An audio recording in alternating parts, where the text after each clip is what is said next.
The story of my life remains written on these pages, but my fate has always been my own. Every deed, every choice, every person I met made me what I am. Could I have taken a different path? Could I have found a different calling? Altered the very course of history? And what price would I have to pay?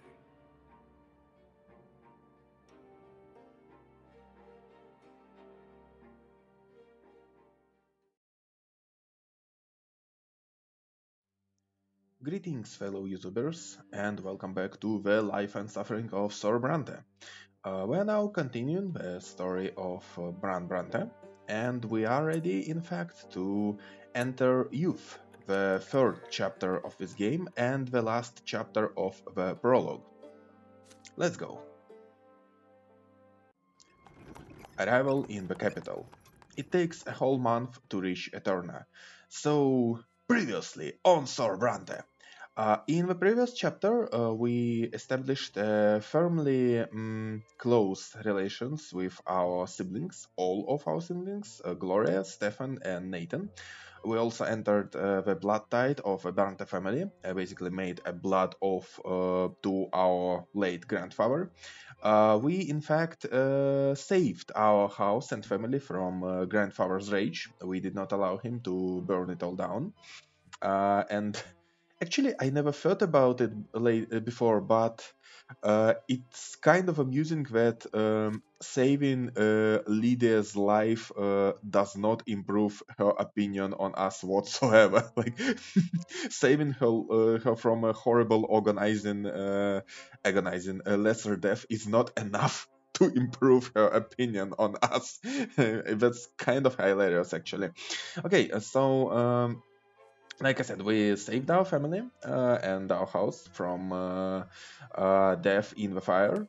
We made a blood oath, entered the blood tide. We know all the secrets of our siblings. And we also saved local commoner girl Sophia several times. We saved her from the horses from lesser death under the hooves of noble horses, and we experienced matters of the heart for the first time when we saved her from Dorius Otton. As you can see here, she is sympathetic to us, and she trusts us. Nonetheless, me and Thomas spend the days wagging my chins and staring at the scenery as our carriage makes its way along the road and towards the next province.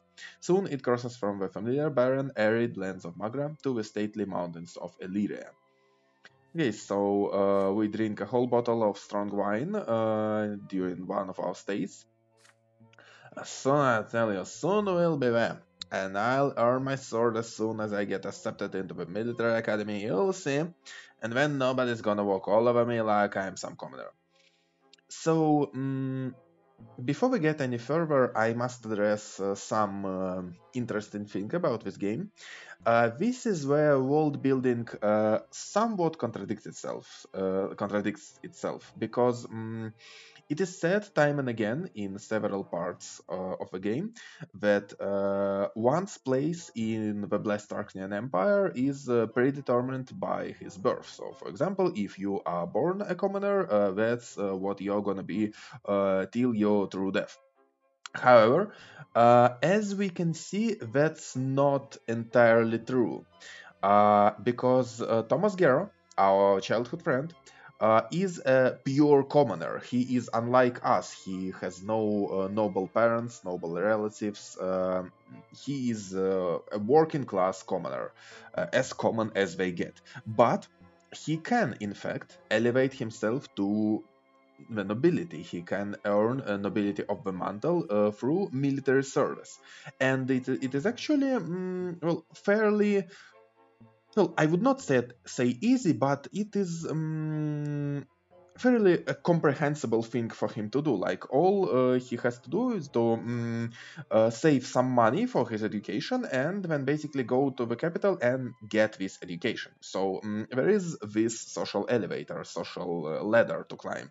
Like commoners can get education and earn nobility. Moreover, In this chapter, as you can see here, we can become a priest. And the thing is, in this setting, in the Blessed Arcane Empire, priests actually make a vow of celibacy.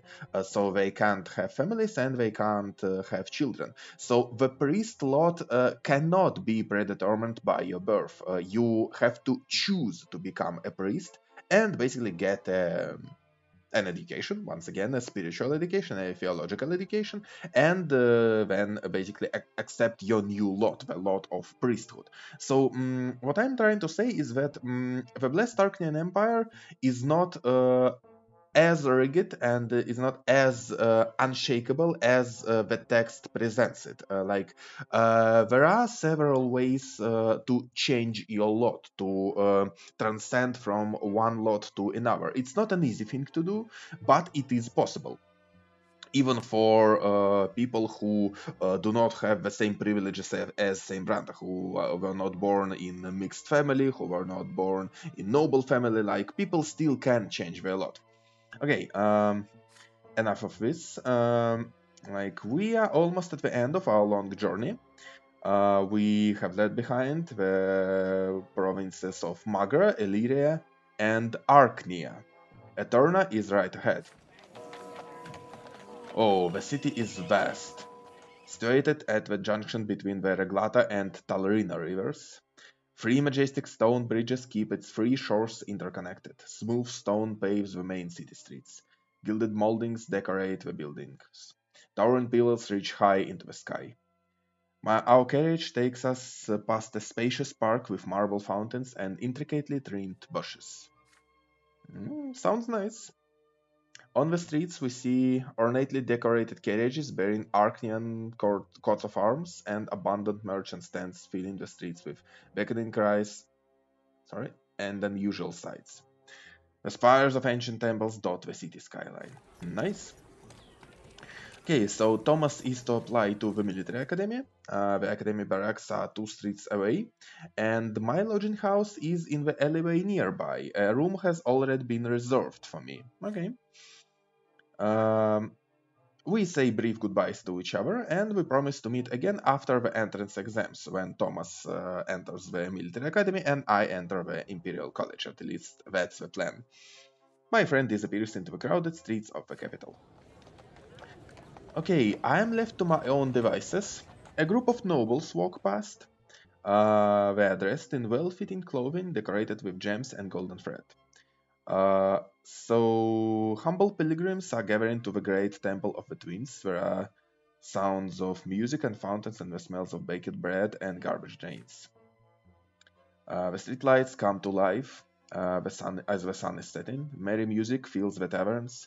Couples and noble coaches with tinted windows fill the streets. Oh, the capital of the empire is really beautiful. Like, I love the city, Eterna. It is like uh, very opulent, very elegant. I like it here. Shadows and hushed voices and laughter fill the parks. I'm all alone with the city so vast and unfamiliar, and Bran Brante feels determined to fill his first night in the capital with memories. Like I said, we see young nobles gathered by the fountain, talking and making jokes. Uh, One of them keeps glancing at the clock, and they seem to be waiting for something. It might be a good idea to make their acquaintance. Okay. Uh, Loud music from a large establishment on the corner distracts me for a moment. A servant by the door of the establishment hails me. Sir Gert Arkwright will be making a speech about the rights of the common estate. If I wish to listen, I'd be better get inside quickly. When I look at the great temple of the twins, the temple gates are open and worshippers are flocking inside. There are too many people for an ordinary service. This must be something important. Okay. And when a group of young men dressed in the colors of the Imperial College, students basically, have made the acquaintance of several lovely girls. They are making their way down the road, united by merriment. Oh, pleasures of the capital. One of the girls smiles at me. It is an invitation to join them. They turn the corner and walk away, but I can still hear their voices ringing and echoing through the street. Okay, this is my first night in Eterna. No matter what I choose, I will remember it for a long time to come. So, what can we do? We can meet the noble youths. We can listen to Arkwright's speech about the rights of commoners. We can visit the great temple of the twins and attend the nightly service, the midnight mass, so to speak. Or we can run after the students and join in the merriment. Um, okay, I think the most sensible and also enjoyable thing to do would be to meet the noble youths, to make some connections in the capital. So, this scene is not that important. It's basically all fluff about noble pleasures, noble pleasantries.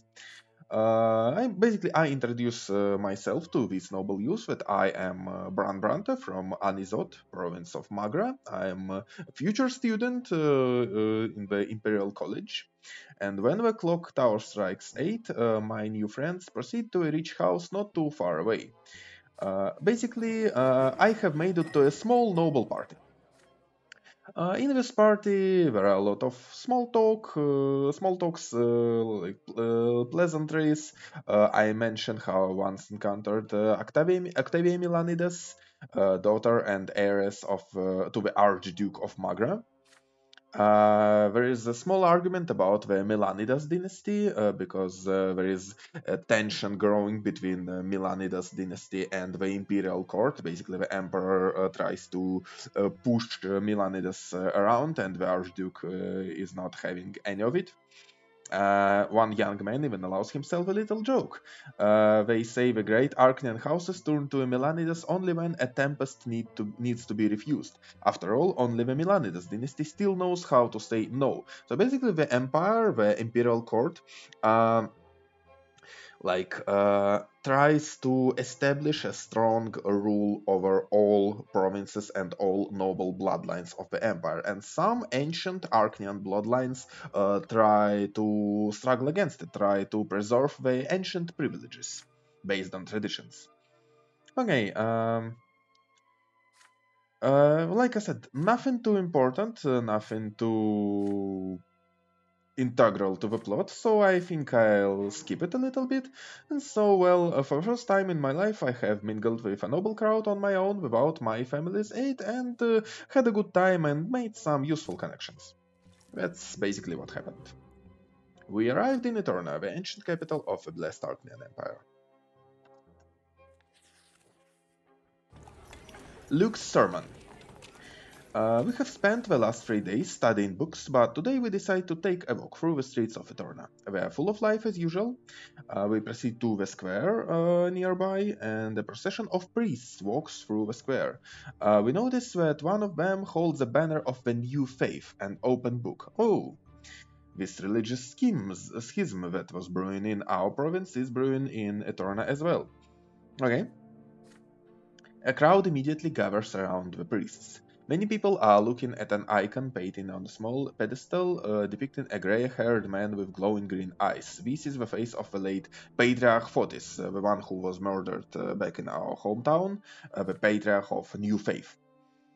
Okay, a man with a thick beard appears by the icon painting. He's Luke, Patriarch of Arknia. Okay. I speak to all who live within the side of a shining pillar. Exactly 1 year ago, we lost Fotis, Patriarch of Amagra province, mentor of the new faith. Patriarch Fotis was the first to see the books of Isatius for nothing but the words of men, not the words of the twins themselves. He was the first to tell people to seek the path to the gods in their own hearts, instead of blindly following the lots, to seek answer in the lives of the twins and their own hearts rather than the words of priests. Through Patriarch Fotis, we were able to see the truth. Through his death, we saw that his words are not heresy. They are truth that used to be obscured by Satius' lies. And now I bring good news. Patriarch Junius Diamond has seen to it that our teacher will be canonized as a saint. Okay, so basically Junius Diamond is an Arcanian from a great ancient dynasty, and the Patriarch of Astinia has joined the new faith. Interesting. We are free from the shackles of the lots. We are equal before the twins. With each day, more and more people hearken to the truth, and one day the entire empire will hear our call. So let us pray, my brothers. Okay, the believers bow their heads in prayer and thank the twins, not for the lot they were given, as they usually would, but for the chance to choose their own path. The patriarch's sermon is inspiring. Okay. It compels my lips to repeat the words of the new faith. Uh-huh. Okay, my heart beats in time with it now, with his sermon. Mm-hmm. This is very interesting. But suddenly several figures appear by the podium, figures clad in black with glinting silver on their sides, inquisitors. They push through the crowd and form a circle around Patriarch Luke. One of these priests rises before the crowd. He is clean-shaven, tall, with chiseled features. He speaks with a booming voice that can be heard by all. Uh-huh. I am Father Ulrich. In the name of the twins and by my rights as an inquisitor, I order you to turn around and leave. The words you are hearing are full of lies. Patriarch Luke has set out to poison your hearts and minds, and the Inquisition will not allow this heresy to spread. The only true path in life is the will of the twins. Life offers us no other choice. You are hereby ordered to disperse at once. Yeah, so most people leave, but some people stay and some even shout angrily, "We want to listen to Luke. He's the patriarch of Arkney and he has more to say. Get away from our sermon, old believers. We will not listen to you and your hoary old lies about the lots." Inquisitors, bring those who may yet listen back to their lots, and leave the others to the champions of faith. Champions of faith are basically the local Templars, nobles who serve the church. Okay, the black-clad inquisitors descend from the podium and approach the people who chose to stay. With nothing but their words, they make people stop shouting and start listening. The uproar ceases quickly. One of his inquisitors chooses to approach me. He is a humble-looking man of age, with a rough haircut. He looks me straight in the eye as his lively, soulful voice forces me to listen to his words, despite myself. My name is Father Jeremiah. I know your thoughts were stirred by the patriarch's words. You are not sure whom to trust. But I teach at the seminary. I have been studying the teachings of the twins my entire life. You can trust me. I know you can hear what I have to say. I see the light in your eyes, the light of the true faith. Will you listen to my counsel, my son? I feel no malice in the words of Inquisitor, only hope. It is his lot to aid me, to guide me away from error. He is a priest, so he should know the truth. Or perhaps the Inquisitor himself is in the wrong. So, what can we do? We can listen to his counsel, accept his wisdom, and listen what he has to say. We can debate him and argue against him in favor of the new faith. Basically say that he is wrong, old faith is wrong, and Patriarch Luke is right. Or we can resist him, refuse to be ordered around by him, and say it is not the clergy's place to give orders. Okay, this is actually a very interesting scene because though Bran Brante may not be a very religious person, some metaphysical matters and concepts fascinate him, and he actually thought a lot through his early years about the twins and their judgment and their nature and the divine order of the world. So I think to resist the Inquisitor, Father Jeremiah, would be extremely rude because I am not yet in a position to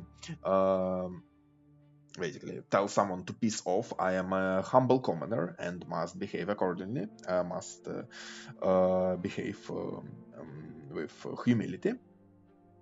To debate him, well, as you can see, my theology is very weak, so I actually know and understand very little about the matters of old faith and new faith.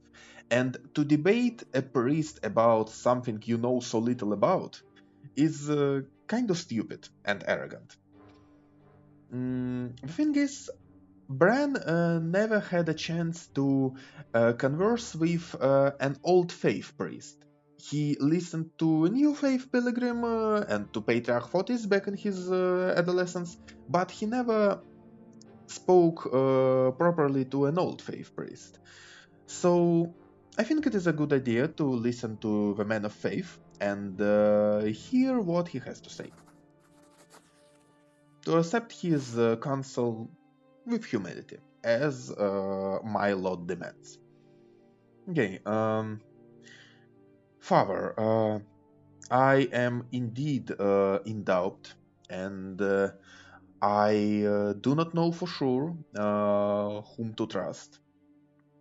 I thought a lot about the twins and their design, but I need guidance of a man wiser than myself.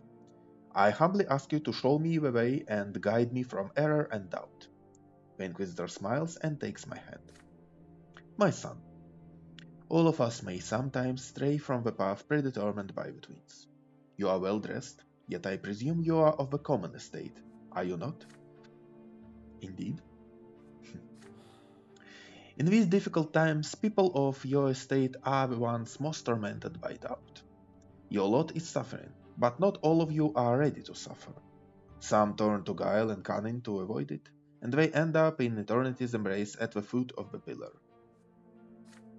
Please understand, my son. Your lot requires humility. Suffering is inevitable, so is doubt. Each of them may temper your soul, yet each may also destroy it. But know this, if you have doubts, you are always welcome at the temple. No priest will turn you away in a moment of weakness. This is why we exist, to fortify faith in the hearts of all people, to bring the word of the twins to those who have gone astray. Know this, the Inquisition does not imprison everyone suspect of heresy. We exist to protect souls, to guide and save them. We pursue dangerous doctrines and seek to rescue every soul we meet.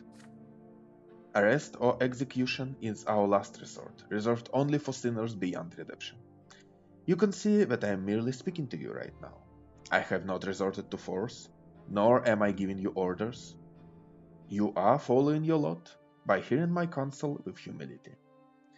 With this in mind, consider the following. Did the Patriarch speak the truth? I consider his question. Well, truth be told, I find Father Jeremiah fairly sympathetic, although he preaches somewhat unfair and harsh old faith. It is a harsh faith to follow. I think he is right. I mean, I can scream all day that I want to change my lot and that I'm free from the shackles of the lots, but truly I am not. I still bear the mark of the lash on my shoulder. I am still beneath my betters, beneath humans of noble estate and Arknians. My lot remains the same, however I feel about it. All this time my lot has remained the same as the one I was born with. It is true. And his words that suffering is inevitable, while a hard truth, are also true. Because try as you may, you can't escape suffering completely. Through your life, you will have to suffer. It is inevitable. And the only thing we can choose is how to accept this suffering, how to deal with it. I understand what Father Jeremiah is trying to say. I fold my hands in prayer and thank the Inquisitor for his counsel. I hope and I pray that the light of the twins will keep me on their path, and not even a patriarch will ever be able to intervene.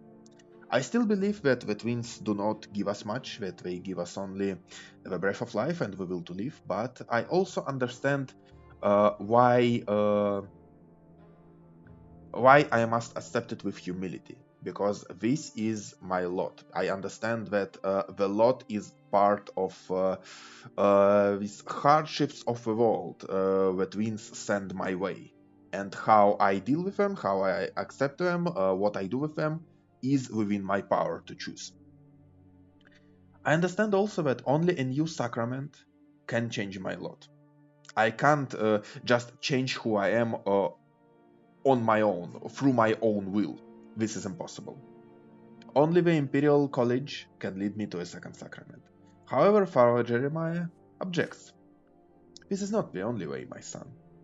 You can always come to the divine seminary and become a priest. If you come to the seminary and prove you deserve the lot of the clergy, you will be accepted. I teach there, and I am always happy to see students of considerable talent. Your connection to the twins is strong indeed. Only people such as you have it in them to guide and care for others. The work of the priest is no less important than the work of a judge. I bid you farewell and good luck, Father Jeremiah. Okay. So the Inquisitors are providing counsel to those who remain. Patriarch Luke and his followers can no longer be seen. I walk back to the lodging house, and I understand now that I have an opportunity to become a priest, but not really. My eloquence and theology are still very weak. Okay. But I still had a pretty interesting conversation with a man of faith, a man of old faith. Okay, the advance of a new faith. This is a scripted event that basically says that new faith spreads all over Eterna, and there are many priests of high rank, like Patriarch Luke and Patriarch Eunice Diamond, who follow the new faith as well. So the schism grows, the order drops down. That's all there is. The city that never sleeps. The next few weeks passed by in hard work and preparation for the common entrance exam at the Imperial College. I grow more and more exhausted, and one night I think it is high time to get some recreation outside. The city of Eterna still amazes me. The shining pillar is a slice of light against the dark night sky. Dark night sky. The lamps on the facades of the buildings are lit. Night descends on the capital. Okay, so I made the acquaintance of several young men. They are children of nobles of the mantle, like me, sent to the capital to earn their noble titles. They have a late dinner, and they have several plans for the night. Some speak eagerly of a dueling club. We can see the most skilled and ardent duelers in the empire. Interesting. The others try to convince the rest to take a trip to a certain secret saloon. The establishment is expecting a guest tonight, they say, a young lady who speaks about the true state of affairs in the empire. Okay, this is interesting, but the young man can only say that they are forbidden to speak about this outside the club. There are others still, drinking their fill of wine rather than eating. The place you ought to go tonight, they claim, is the Markan Society, a gathering for those of common estate but uncommon opinions that offers pleasures for everyone, pleasures of the palate, pleasures of drink, pleasures of the flesh. Is this not heresy and a crime? Perhaps. And yet some of my newfound friends are eager to go there. So we have three options where to go. We can go to the dueling club, we can go to the secret salon and listen to dangerous political speeches, or we can go to the Markan Society and join the people who have traded away the bliss of the hereafter for all the pleasures of life. Well, Bran Brante enjoys good things in life, and he certainly loves to obtain some pleasures on his hard road. Yeah, I'm supposed to suffer, I'm a commoner, but that doesn't mean that I can't enjoy myself from time to time. Markan Society it is. Okay, I wander through the alleyways with my group of pleasure seekers until I finally reach a towering stone building with purple pillars. Such a show of wealth seems ludicrous. Interesting. The air inside is stuffy and filled with noise. The hallways are covered in soft carpets. People wander through the building dressed only in light cloaks that leave their chests and shoulders bare. I cannot tell which estate they belong to. The main hall is enormous. On the floor, we see dishes full of exquisite food, including meat, fruit, and sweets. There are many beds spread out across the hall on which men and women are engaged in shameless pleasures of the flesh in full view. Their cries and moans fill the building with a cacophony of lust. In the very center of the hall is a circle of shouting people. Inside the circle are two half-naked men. One of them is busy punching another in the face. I can see bone through his bloodied knuckles, yet they keep fighting. Oh, so it's like a sexual orgy a feast and a fight club all in one. I like it here. A man dressed only in a thin, translucent cloak offers me a cup of wine. I accept it and take several big gulps. Mmm. Next time offered a pipe with an odd smell about it. Oh, drugs. Mmm. I hesitate but still put it to my lips and inhale. A strange smoke clouds your mind. But a few moments later my head feels clear and unexpectedly light. Okay, the meat is delicious. The wine too. This place is worth any risk. The cries of other people in the house ring in my ears. Accept pleasure, reject suffering. Why wait for the peak if bliss is waiting for us right here? Why indeed? A silly intoxicated smile appears on my face like I shove another piece of meat in my mouth. Strong arms wrap around my shoulders. A stunningly handsome young man has approached me. His flowing fair hair falls to his bare chest. He is dressed in nothing but a thin loincloth. Hmm. He kisses and licks my fingers gently and guides my hand to his chest. Oh man. Oh shit. Are we in trouble? I think we are. I hear a heavy blow and the front door is smashed to pieces. This and the sound of screams is enough to bring me back to my senses. Men in black robes with silver crosses around their necks barge into the building accompanied by armed guards. Next comes a terrifying shout. In the name of the Inquisition, you are all under arrest for the crime of heresy. Oh, fuck. The half-naked men abandon their fight in the center of the hall and throw themselves at the Inquisitors. The bulky gray-haired man with broken knuckles is among them. He takes a sword in the throat. His former opponent falls to the floor with a crossbow bolt in his bare chest. Oh my gods! The others freeze, unable to move. They are bound by barely visible white threads, seemingly woven from the air, the divine power of the Inquisition's clergy. Priests in this world have power of the gods to call upon. Panic spreads throughout the house. Intoxicated and exposed, the men and women rush to the front door, but the Inquisitor's allies await them with their swords at the ready. Okay, I dash away from the door and into a room with an open window. I jumped outside and run. Run until I am out of breath and out of strength. Fuck. Phew, at least I return to my lodging house and tumble into bed. Uh. Oh, my eyes still see the horrors of the night. Grown men immobilized by the twins' divine power, bloodied bodies cut down by steel. Perhaps the Inquisition has rescued me from the worst error of my life, one that would have led me to the foot of the pillar. So I actually improve my theological knowledge by this. Like, I guess I know more of the sins, know of temptations of the flesh. And I still had a kind of good time until the Inquisition busted us out. Whoa.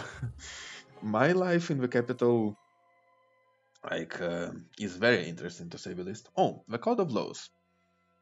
Okay, the streets are full of people. Everybody is excited. I hesitate for a few seconds, but then I head towards the place where I will soon study at the Imperial College. Before long, I hear a shouting. The Great Chancellor is about to give a speech about the future of the Empire. No, that's interesting. I cannot miss this. Okay, this is the first time I have ever seen an Archnean standing guard, let alone two of them. Okay, there are two Archneans near the college, armed with swords. The doors of the college open to reveal a stately Archnean surrounded by an honor guard. It is he, Cornelius Tempest, Great Chancellor of the Empire, younger brother to the Emperor himself.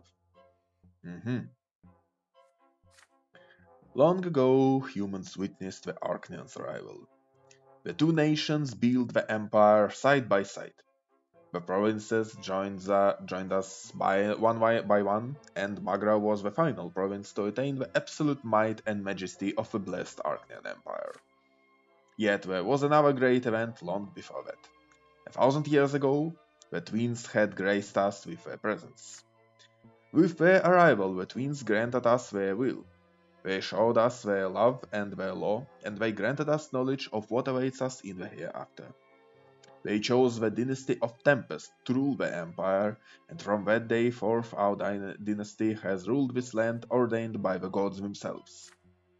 However, it is our duty to the twins not to seek power for power's sake, fair point, but rather to lead the empire to further prosperity. And so the Great Imperial Council is soon to review and adopt a new set of laws called the Creed.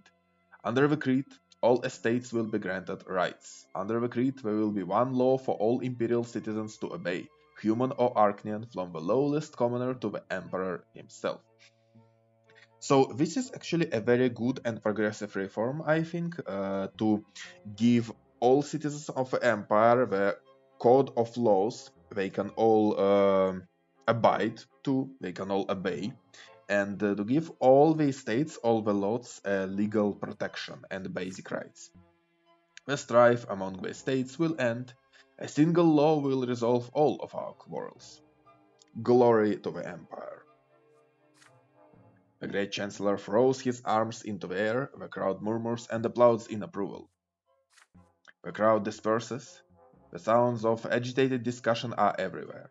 Is it true that the emperor's dynasty seeks to grant equal rights to all states? What will happen to the empire then? Okay, this is interesting. So there isn't just a simple revolutionary situation where ruling class actually tries to improve things in the empire to fix it from within. Nice. Okay, it is early morning. I have been awake since sunrise studying. There is a knock at the door. I open the door and freeze stunned. Hello, Brante. Oh my god, my first crash. Before me stands Sophia. She is all grown up now. She looks so different, but I would always recognize those blue eyes no matter what. Oh, please, come in, have a seat. How's it going? She sits in an armchair. The young woman I see now has little in common with the girl I used to know. There is cold steel in the way she looks at things. Her hair is cut short. What are you doing here? I can explain. I've been living in Eterna for a long time now, ever since I ran from Anizot. I heard the other day that you had left for the capital to get into the college, so I found you, and here I am. How did you know about my arrival? She answers my questions with an enigmatic smile. We'll get to it later. Right now, I want to see how much you've changed since we last saw each other. As for me, I have changed a lot. I am a whole different person now.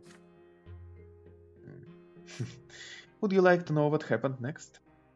After you saved me from Otton, I traveled through the entire empire all alone. I had nothing. My journey ended only when I reached this place, the capital, with all its important people and events. This is the heart of the empire. It's a place where I can make a difference. I've made friends here, found people I can truly call my family. I've even gotten an education of sorts. And I have a purpose now. I fight against injustice, I fight against the lots, I fight those who treat our lives like mud on the pavement. And no, I am not afraid to tell you that. I came to you for a good reason. I need help. I know you. I have faith in your good heart. And besides, this is also about the Imperial College you want to enroll in. There is a scholar there by the name of Bartholomew Dexter. He teaches natural sciences at the college. Dexter is an old man, but he is quite progressive. He will stop at nothing to advance science and acquire new knowledge. Sounds good. As you know, only second-generation nobles or above are allowed to teach at the college. But Dexter, he is a commoner. He forged his patent of nobility to get a position at the college. But the secret chancellor recently learned of this. Dexter is about to face true death for this forgery. The secret chancellery is basically the secret police of the empire, like something like KGB. But how is the justice? A man wants to teach people, and for this they're going to take all his lives? They're going to punish him for the crime of being born in the wrong estate? It's evil and obscene, and I will not stand for it. Dexter deserves to be rescued.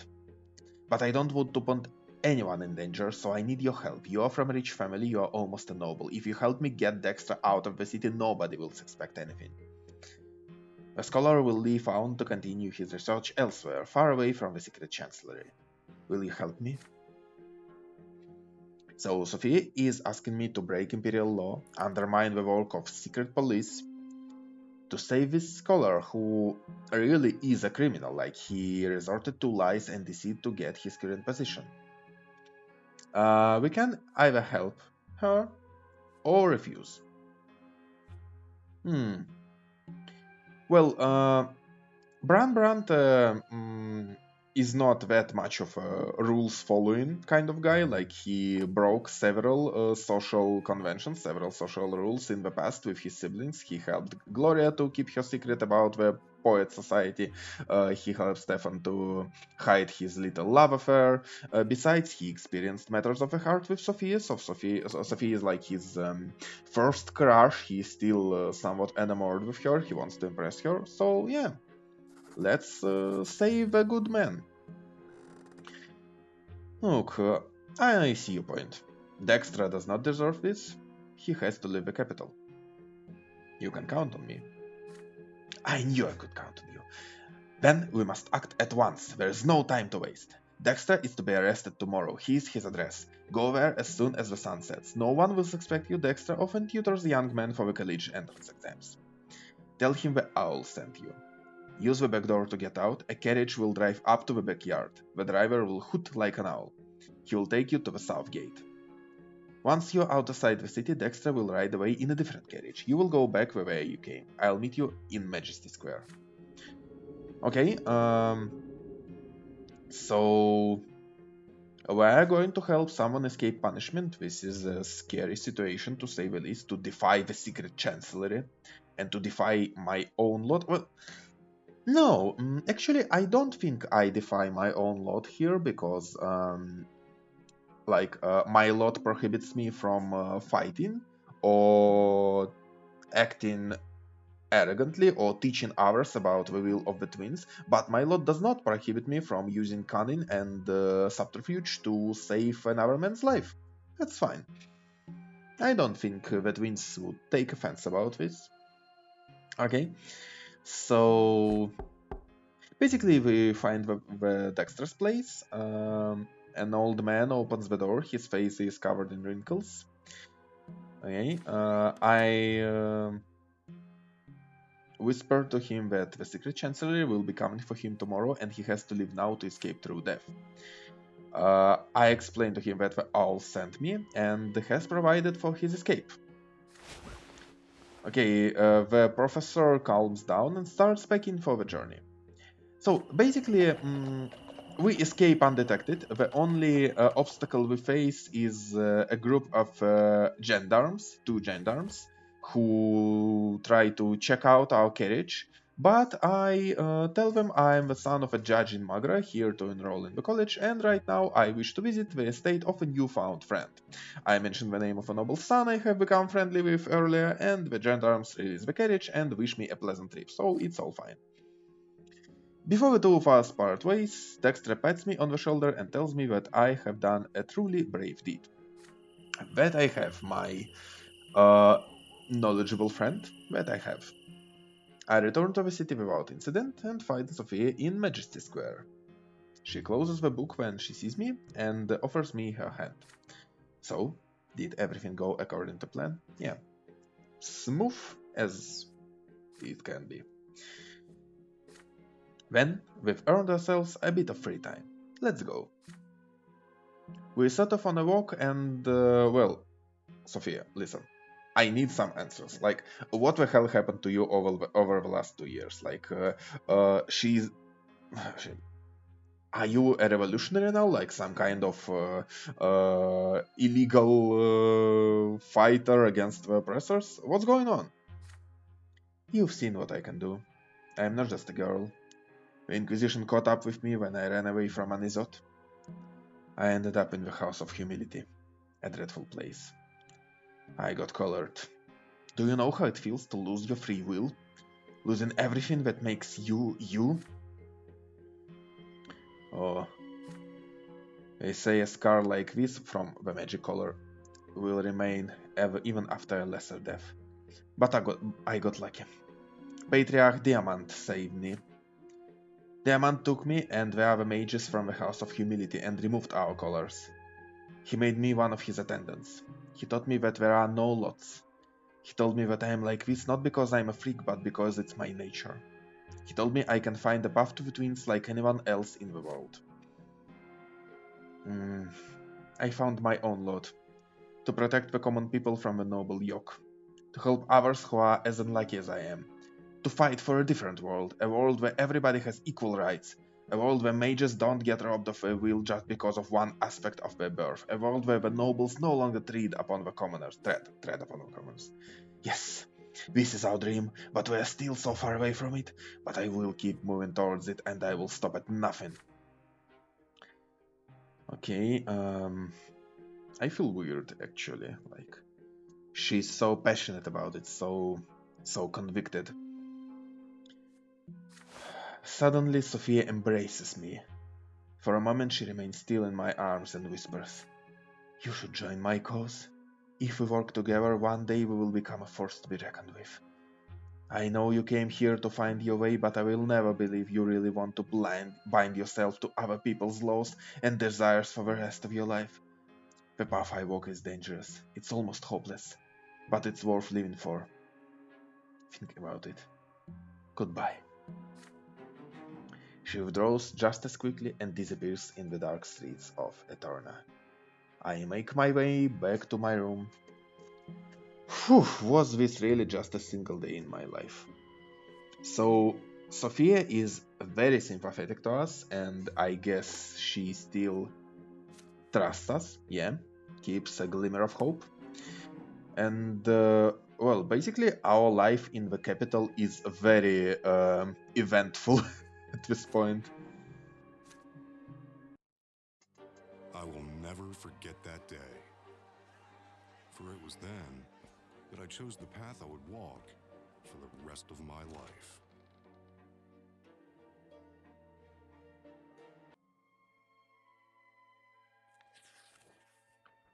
Oh, so this is like this super important scene where we choose our path, our life path, our lot for the rest of our days.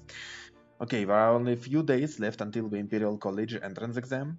History, law, theology. Okay, I am staying at the Library of Eterna for hours, sometimes until it closes. As the day of the exam approaches, my hands start shaking more and more. Finally, the day comes. A clear sky hangs over Eterna today. The breeze is warm. I dress in my best outfit and leave the lodging house. Head to the college. Oof, oof, oof, oof, oof. This is stressful. This is my day. This is my chance to make something of myself. The college is a majestic building that looks not unlike a castle. I can already see several dozen people before it, young men, sons of nobles of the mantle like me, waiting for the college's doors to open. At last the doors open. A stately man dressed in a professor's mantle appears at the entrance. He is the dean of the college. The students-to-be fall silent as the dean gets ready to deliver his welcoming speech. But the silence is interrupted by heavy footsteps and clanking armor. A squadron of warriors emerge near the college, led by Arcnian officers, the noble militia of Monia province. What are they doing here? Okay, the nobles of Monia form a circle around the college, and they basically block us from entering. One of the Arcnians is clad in an old-fashioned suit of armor. He is the leader of the militia. Hi, Garius Monrogue. Commoners. Before you stands Agarius of the Monorogue dynasty, Archduke of Monia. By my will, the college is hereby closed and today's entrance exam is cancelled. You son of a pearl. Your lowly origins make you unfit for the great honor of rendering service to the Empire, a right that ought to be available only to the hereditary nobles of the sword. The college's reputation has been tarnished. It breeds mock nobles who bear not a trace of noble blood.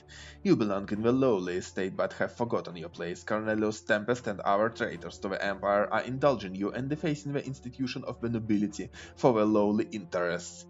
A noble lot for those of lowly birth? How can this be? I will not stand for this disintegration of the Imperial Order. Now turn away from the college this instant and return to the humble trades of your ancestors. Plough your fields, mend your boots, and work and suffer by your lot. If any of you dares to set foot upon these stairs, you will be killed at once. You son of a fuck! How dare you? How dare you? Okay, the crowd in the square is growing and the news spreads like wildfire. More humans join the crowd. College students, commoners, officials who worked hard to be ennobled. So this is very important. Like, this is a very important social ladder that even commoners can climb. Like I said at the beginning of this video, if a college is closed, then commoners like myself or Thomas and the children of nobles of the mantle have no hope. Have no hope to elevate themselves, have no hope to make something of themselves. Unrest grows. I hear people calling to rush Monroe's forces to take control of the college. The Emperor himself gave us this right. We have to fight for it. Okay, the old gentry has challenged us. Will we accept this challenge? In the face of this shameful, illegal act by the Archduke's forces, we may prove that all of us deserve the noble lot. We will need to break through the cordon, however. Okay? Meanwhile, the priests and students from the Divine Seminary trying to guide others to calm them down, basically. The seminary teachers instruct the students to form a line between the noble militia and the outraged crowd. The priests begin telling the warrior nobles and the riotous commoners to return to the preordained divine order, lest they provoke the wrath of the gods. As the priests utter these words, the wrath of the gods, the crowd around me disappears, and the vision appears before my eyes. The empire is ablaze. I see burning lands steeped with pain and despair everywhere I look. Rivers overflowing to extinguish the burning world. I can tell that soil scorched by such fire will never bear fruit again. What the fuck was that? Bran Brante is legitimately confused. What the fuck did he just see? What is this? Okay. No, the God's given vision demands to be heard, but only a priest may speak to the twins and forward twins. Will I step onto the path the twins have revealed to me? Somebody shoves me in the back and I snap out of the vision. I see a group of decisive commoners moving quickly through the crowd. They are led by Sophia. So you're here too? Going to rush the college, are you? Can't you see it already? The laws cannot be trusted. They gave you the right to study here just to throw you a bone. When the going gets tough, your masters will take it all away. It's time for you to decide. We are the Lotless, and we are not putting up with this system any longer. We will fight for a new world. Are you coming with us? Or are you going to submit to them? There are students and professors locked inside the college. We are going to go inside and pull them out. Come with us if you're ready to take control of your own destiny. Okay, so the tension in the square is palpable. The situation is about to implode. We have students who are about to break through the cordon, or at least try. The Lotless, led by Sophia, prepare to break through the siege to rescue the people in the college, and all the while the priests preach peace to both sides of the conflict, and the divine vision demands to be heard. Okay, so we have a choice. A very, very, very important choice. Our future life will be decided here and now. This is the moment. We can break through the cordon into the college. We have all the necessary stats to step onto the path of the nobleman. We actually can preach our revelation because we have barely enough theology to become a priest, but not enough eloquence. Or we can follow Velotless, which requires basically no stats. You can follow Velotless as you are, but as a matter of fact, we have a decent manipulation and scheming, which are important to Velotless. So I think it's a bad idea to become a priest now because, like I said, I'm not a very spiritual person. I tried to be more spiritual in the capital, but not enough. To follow the Lotless sounds like a great adventure, especially seeing as Sophia is my first crush. She's so beautiful and life with her seems so exciting. She's beautiful and brave and determined and says all those beautiful words. But I have certain expectations from my family and from myself. I made a blood oath to my grandfather, to my blood tide, to become a worthy nobleman one day. So this is what I'm going to do. I get to work. Sorry, Sophia. May we meet again in more pleasant circumstances. Recalling the books on military tactics I used to study as a boy, I call out to the students and children of nobles around me and assume command. They hear me and they listen. I am in charge here. I am in charge of this offense. Okay, we march toward the weakest link in the line of nobles, more people joining me along the way, a veritable phalanx of young men, armed with nothing but determination against the nobleman's sword. A little bit of determination can go a long way. The noble militia readies their steel. The Arctian officer in command of this section halts me and orders me to turn back. I am sorry, good sir, but I'm afraid we can't do this.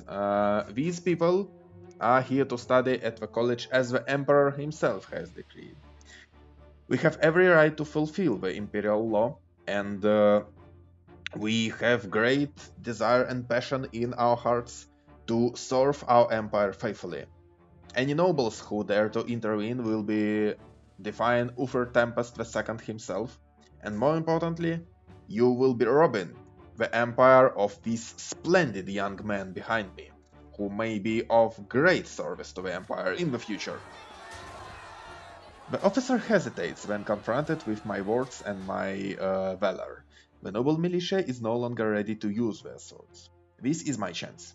I command my forces to focus their advantage in numbers for a singular push, and the militia line breaks. We reach the college gates. The nobles get their bearings quickly enough to restore the line, but my group is already inside. Yes! We waste no time and begin barricading the gate. The students who were stuck inside the college run toward me. Okay, guys, hello, nice to meet you all. Basically, what we're going to do, we're going to block all the doors and windows with whatever comes to hand, and then we gonna take watch. We're gonna stay alert in case Monroe thinks of something funny. And then we are basically gonna protect this college under siege and tell Monroe to go fuck himself. One by one, all the entrances are swiftly barricaded. The riot outside the college has calmed for a moment, it seems. Through an open window, I hear Monroe giving orders to his militia. The Archduke is forming a strong perimeter outside the college. Okay? Surrender and leave this building. I am not here to kill or execute you. No loyal subjects will die by my hand. Yo man, how about you go fuck yourself? The humans boo and jeer at Monroe's proposal. The dean himself appears on the balcony. The imperial family established the college, he claims, and he cannot defy orders given by the great Arcnian Tempest dynasty. What he said. And so the college remains besieged. The noble militia stands in a circle around the building, but there are no preparations for an assault. Okay. We remain in control of the college for the entire day and the following night, but at sunrise the Emperor's herald arrives in the square. Finally! He brings news. The Emperor is delighted to see Archduke Monroe in the capital, yet he demands that the noble militia of Monia vacate the square and allow classes to begin at the college. The besieged college celebrates the news. Yeah! This is the work of Cornelius Tempest, great Chancellor, the Emperor's brother. He managed to convince the Emperor to order Monroe to withdraw. Even the Archduke of Monet, the most powerful noble lord in all the Empire, cannot disobey a direct order from the Emperor. And still, the college would never have held out for an entire day without our determination and my daring plan. So today, we defended not only our futures, my young lads, we defended the future of the empire itself. I think it calls for a celebration. We, the people of the common estate, have secured our right to study and earn the noble lot. The college is open again, the entrance exam will take place in a few days. All the lessons at home, the books, the schooling, my own noble actions, all that work and effort has finally reached its culmination. I answer all the questions in the exam with ease. The procedure for appointing a provincial overseer, the 5 great Archean dynasties, the property rights of all estates. Easy peasy, lemon squeezy. Hours pass, and the dean of the college reads the names of the new students to the young men gathered at the college steps. My name is among the first. He praises what I did in defense of the college. People like you are the Empire's future, Sir Brante, he says. I am glad and honored to serve my country and my Emperor, Sir Dean. Sunlight fills the college square. So it be. I am a Brante, the third judge in the family. The man who is bound by the family's noble blood tide. I have seized my right to achieve the nobleman's lot and rise above my shitty beginnings. Unfortunately, it means parting ways with our first crush with our first love, Sophia. May she find her own path, and may we meet again. I should write to my father now. So, the thing here is Path of the Nobleman is my personal favorite in this game. I like it so much. But according to many players, and I tend to agree with this opinion, Path of the Nobleman is also the hardest. Like, it is very tricky, it is very dangerous and risky. It's a path of careful balance. I kind of agree. I think that the easiest path in the game is the priest, I guess. The lotless path is tense, but it's pretty straightforward if you actually figure out whose side you're actually on. Spoilers. Path of the Nobleman is a hard one, but it's also, in my opinion, the most fascinating one. And the most productive one, because you can actually accomplish many things as a noble. Bonds of Friendship. I returned to the lodging house one last time to gather my belongings for the move to my new home. Oh, Thomas! Hello man, how is it going? Okay, he locks me in an embrace. Brant, hey, how are you? I heard about the nasty stuff that went down in the college square. Those damn gentry would do anything to keep lowborn folks under their thumb. Glad the situation resolved itself. As for me, I am an academy cadet now. Oh, congratulations, pal. He's beaming with pride. Thomas continues to relay the news as I'm packing. I made it into the top 10, can you imagine? Did pretty well in sparing and the sciences. It was all thanks to the help you gave me back in school in Anisot. I'll be studying the art of war now, and then it's a quick march to a noble title. How about you? Well, all in all, I am pretty great. Like, I have chosen my path, and basically we are walking the same road now, Thomas. I am too working towards a noble title, albeit in civil service. Oh, look, you know, Brante, here's what I think. You may have your own path in life, but you're my friend. We gotta make sure our friendship lasts forever, no matter what happens to us. Here, I bought 2 brass rings. If old tradition is to be believed, both the rings and their wearers will always remain close to each other, no matter where fate takes them. What do you say? Oh, Thomas. Thomas is so nice, he's so sweet. Even though I betrayed him back in our adolescence, back at school, he's still so sweet and open to me. Like, it's very, very nice of him. The two of us grew up side by side. Thomas. I can't imagine my childhood without him. I really can't. Would it be right to promise him that our friendship will last forever, no matter what happens? If we wear these rings, we will be bound by ties of friendship for the rest of our life. So the thing here is that we can't actually end the friendship on the path of the nobleman, because Thomas is an integral part of the plot of this path, of this lot. Like, Thomas is too important for a noble Sir Brante to end the friendship outright. We can't keep things as they are. Basically, do not promise that our friendship will last forever and remain friends for now. We can't take the rings because take the ring is basically the option if you are not a nobleman and you want to remain friends with Thomas, because then you need high enough relations with Thomas, which we don't.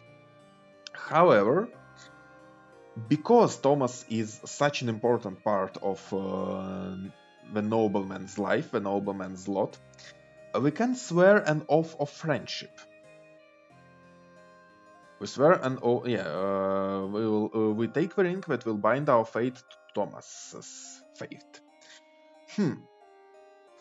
Well, on one hand, we are not too close friends with Thomas, as you can see here. He is somewhat sympathetic to us, but like I said, we betrayed him back at school, so he does not trust us that much.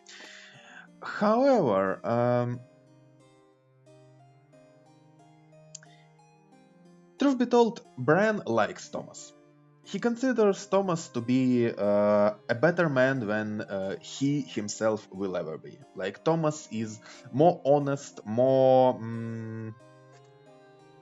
genuine, and basically a better person than Bran himself. I don't want this friendship to end. I don't want to let Thomas down. Even though I betrayed him earlier, he still likes me enough to make this generous offer of eternal friendship. How sweet is this? So, yeah. Look, Thomas, my man, I take one of the rings from his palm. Look, we really have walked side by side, even since we were children. And we do not really part ways here. Like, we are walking in the same direction, toward a noble title. I hope nothing will tarnish our bond, and Thomas Guerra, I, Bran Brante, with great joy swear an oath of eternal friendship to you. May we remain friends till our true death and beyond. I shake his hand. Thomas swears the same. I put the brass ring on my pinky. A perfect fit. Thomas follows suit. He starts beaming again. Now we're friends forever, for all eternity. Indeed we are. We gotta celebrate this. Come, I know a place I gotta show you. Tastiest meat I have ever tried, Brante. My treat. Hey, Thomas, before we go, I was just thinking, if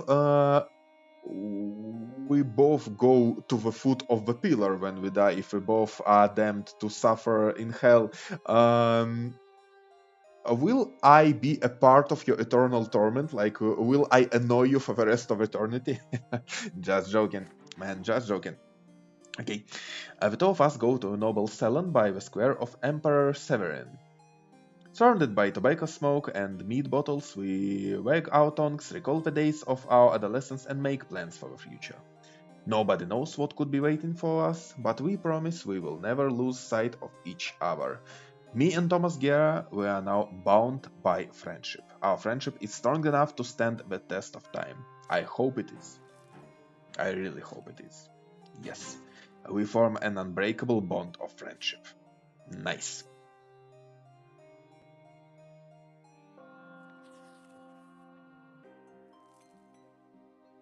A letter from home.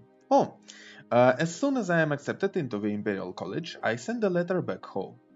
The family replies quickly. The letter arrives in under nice communication in the Empire. Okay, most of it is covered with my father's handwriting. I am proud of you, my son, and I believe your grandfather takes pride in you too. You have brought our family one step closer to being ennobled by your sword. Oh, yes. This goal our grandfather wished so heavily, so strongly. We must honor this wish, I think, in the future. You will make an excellent judge. I have complete faith in your intellect and your will. You shall bring glory to our family. Stefan's congratulations follow your father's, my father's. Congratulations, brother. The simple folk could only dream of what you have already achieved. You can thank father and grandfather for this opportunity, but it was you who proved yourself worthy. Once you receive your new lot, you and I will be equals at last. Then some words of praise from Mother Nathan. You have brought your father much joy and made him proud, and I am witness to this. You now walk this path all thanks to him. Yet it saddens me that you did not consider the divine seminary, where you could have dedicated your life to our gods as well as the empire itself. No, mom, like, I am not good at this stuff. You worked so hard for this. We held a big feast in your honor back home. I hope you achieved all you've ever wanted. Oh, Nathan. Nathan is the best. And at the very end, there is a small note from my sister.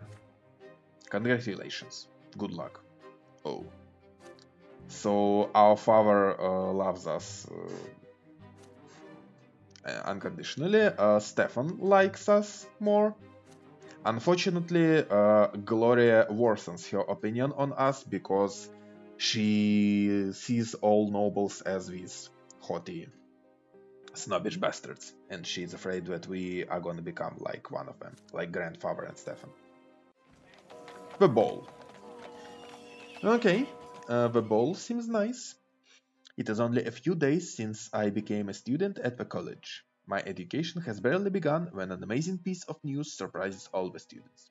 Every year, Cornelius Tempest, the great chancellor and the emperor's younger brother, grants an honor to all future nobles of the mantle and invites them to a masquerade at his summer palace. Holy shit. The Tempest family, the Tempest dynasty, are great. Like, they are legit good rulers, I think. Like, they are trying to make reforms, they are building this prosperous and strong empire, and they allow those who work hard to elevate their station, they allow them to enjoy some pleasantries. Like, as unfair and unequal as the Imperial Society is, I think the head honchos, like the Tempests, they are pretty good, pretty great. Okay, so all who attend the ball from the college must prove themselves with word or deeds to the members of the great Archnean dynasties that will be present there. This means the reputation of my home province will be at stake too. Alright. So I order a proper suit for the occasion and a mask to go with it. It looks simple but by no means plain, and only hides my eyes. The day comes. I spend an entire morning preparing for the ball. My fellow students give me some hints and advices. Soon the carriages start flocking to Cornelius Tempest's summer palace. Oh, this is a beautiful shit. Yeah, nice palace indeed. The master of ceremonies instructs all newcomers to seek their province's coats of arms. I see the banner of Magra from far away, depicting the silver tree digging its roots into the murky grey soil. Actually, we can even see how does it look. There it is. Yeah, this is our coat of arms. Okay. Below it is a banner bearing the coat of arms of the Milanides dynasty, the highest feudal of our province. Okay, we see academy cadets lined up beneath the banners too, and Thomas is among them. A wide grin appears on his face when he sees I go under the banner of Magra. I just knew you'd be here today, pal. What can I say? Congratulations, student. As for me, I am not so bad off myself, see? The military academy is father and mother to me now. Yeah. His merry speech is interrupted by a tall, proud Archnean in a heavy cloak. I recognize him. He is Dorius Otton, Sophia's former master. Make way for your commander, soldier. So, Now the young Arknian's uniform betrays his high standing. He is young, yet he is already the province's high commander, basically the supreme commander of Magra's military. Who put him in charge of all the military forces of Magra at such an age? The system, man. The system put him there. What's wrong? You know him or something? Yeah, we met once or twice.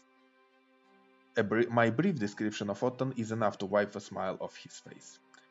Alright, it seems Dorios Otton will be the main representative of my province tonight. Okay.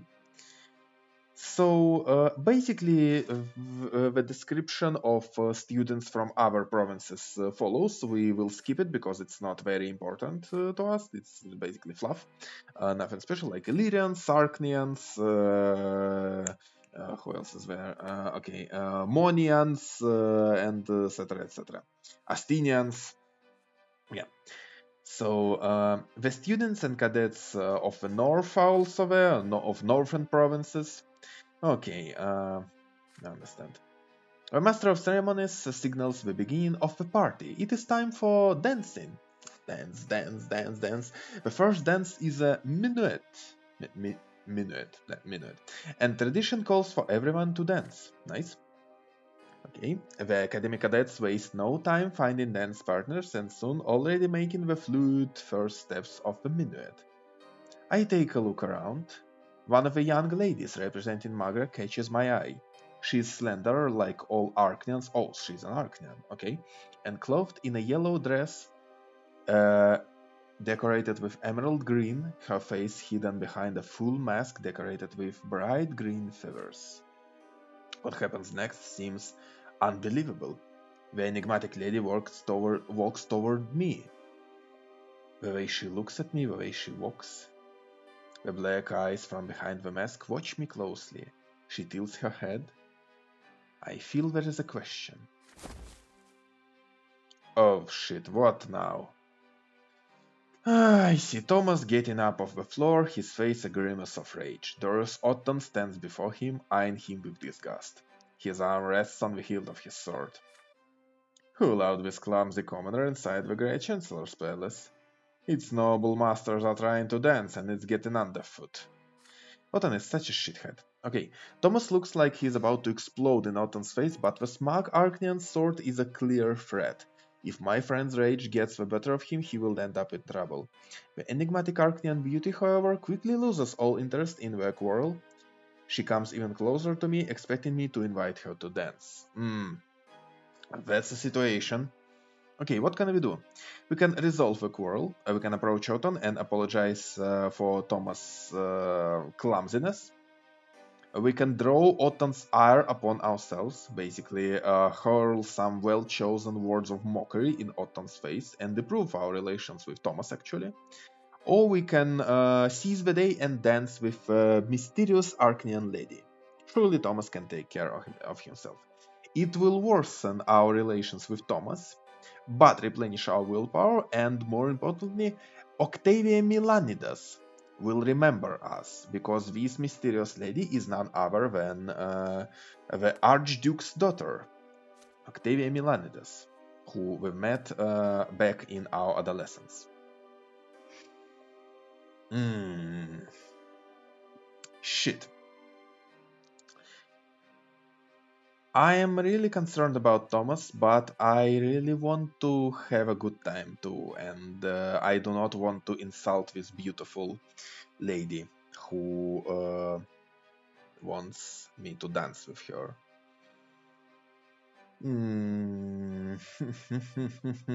Okay, just let me figure my shit out for a second.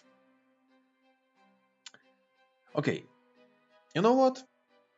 Bran Brante acted like a shithead to Thomas before, and he will do it again because he is a somewhat selfish person. Like, I think it's a proper role playing this way. Like, Bran is selfish and he should behave selfishly from time to time. Besides, the situation, in Bran's opinion, is not that tense. I mean, we are in the middle of the ball. Like, what's gonna happen? Otton is not gonna just kill Thomas right there or start a brawl right there. I think Thomas is a grown man right now. He can apologize himself. He can apologize for himself. He can make amends with Otton somehow. You know what? Fuck it. I want to have a good time. I want to dance with a beautiful chick. That's what I'm gonna do. I turn my head towards the Arcnean beauty and, my lady, I'm taking care not to rush my movements. A moment later, her fingers gracefully come to rest in mine. The masked lady's touch feels electric against my skin. We walk together to the center of the hall. I bow. She makes a curtsy. Her hands are incredibly thin. They seem so delicate. I adjust to her steps, counting the rhythm of the music. My lady is an Arcnean, a noble born to rule, yet this is a dance where I must take the lead. Yeah. As I walk around her, I understand that this is in fact Octavia Milanides, daughter to the Archduke of my home province. Yeah. The minuet ends. I bow to the lady. My lady, it's been a great pleasure to me. And would you mind if I offer my humble services to accompany you wherever she chooses before the next dance? Why, then be so kind as to accompany me for another dance. Before I know it, the night is almost over. Octavia will not let me go. She does not accept another invitation until she has danced with me 3 times. Nice. I spot Thomas in the crowd during a break. He catches my eye and salutes me with a wine glass. Judging from his lopsided grin, Otton must have had him removed from the dance floor. Oh man, I mean that sucks, but it's not too bad. Like he still got to drink and feast and have a smoke talk with our guests. I betrayed my friend once again, but any concern for him is forgotten when I see the beautiful Octavia approaching me again. Man, what a shithead I am. I just made an oath of friendship with this guy and I immediately betrayed him to dance with a beautiful chick. Okay. But truth be told, I regret nothing because Thomas did not suffer anything horrible and I got to spend a gorgeous time with this beautiful lady, with Octavia Milanides, and he actually remembers me from the days of youth. That is good.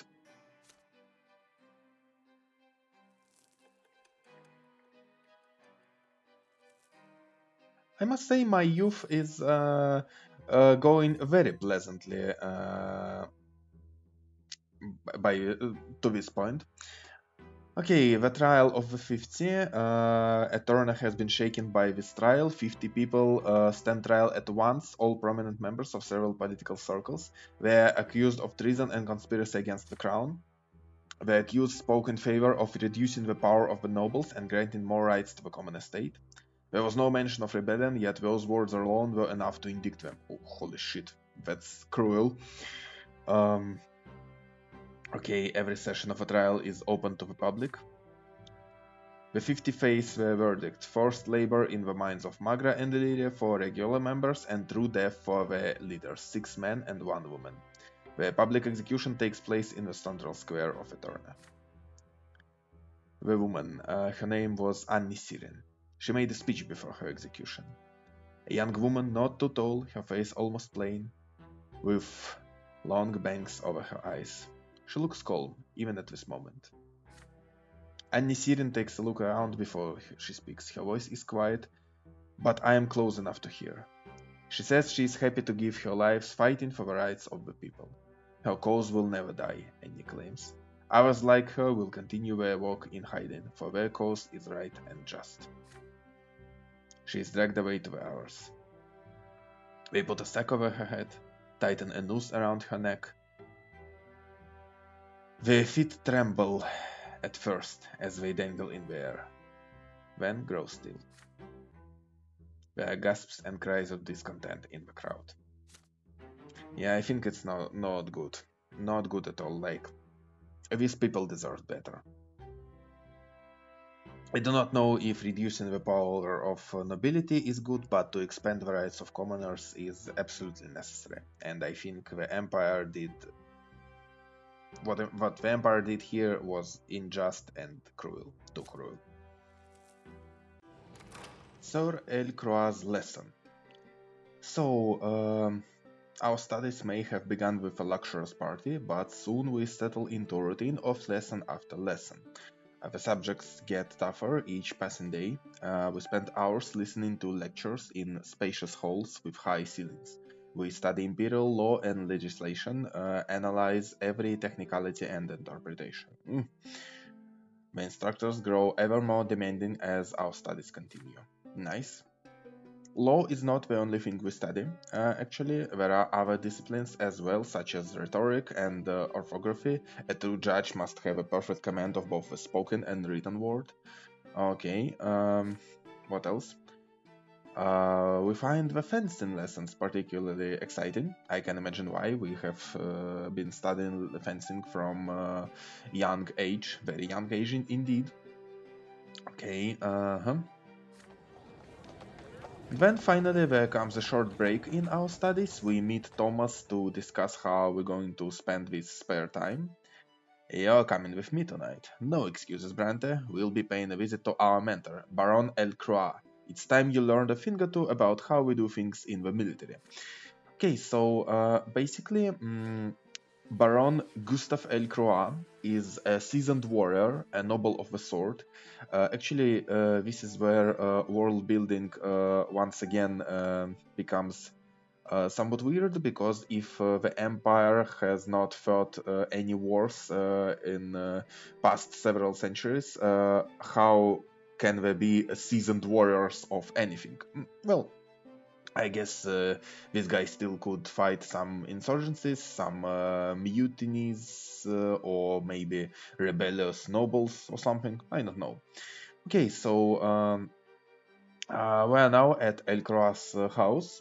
He welcomes us with a slight note, and the sitting room is full of military cadets.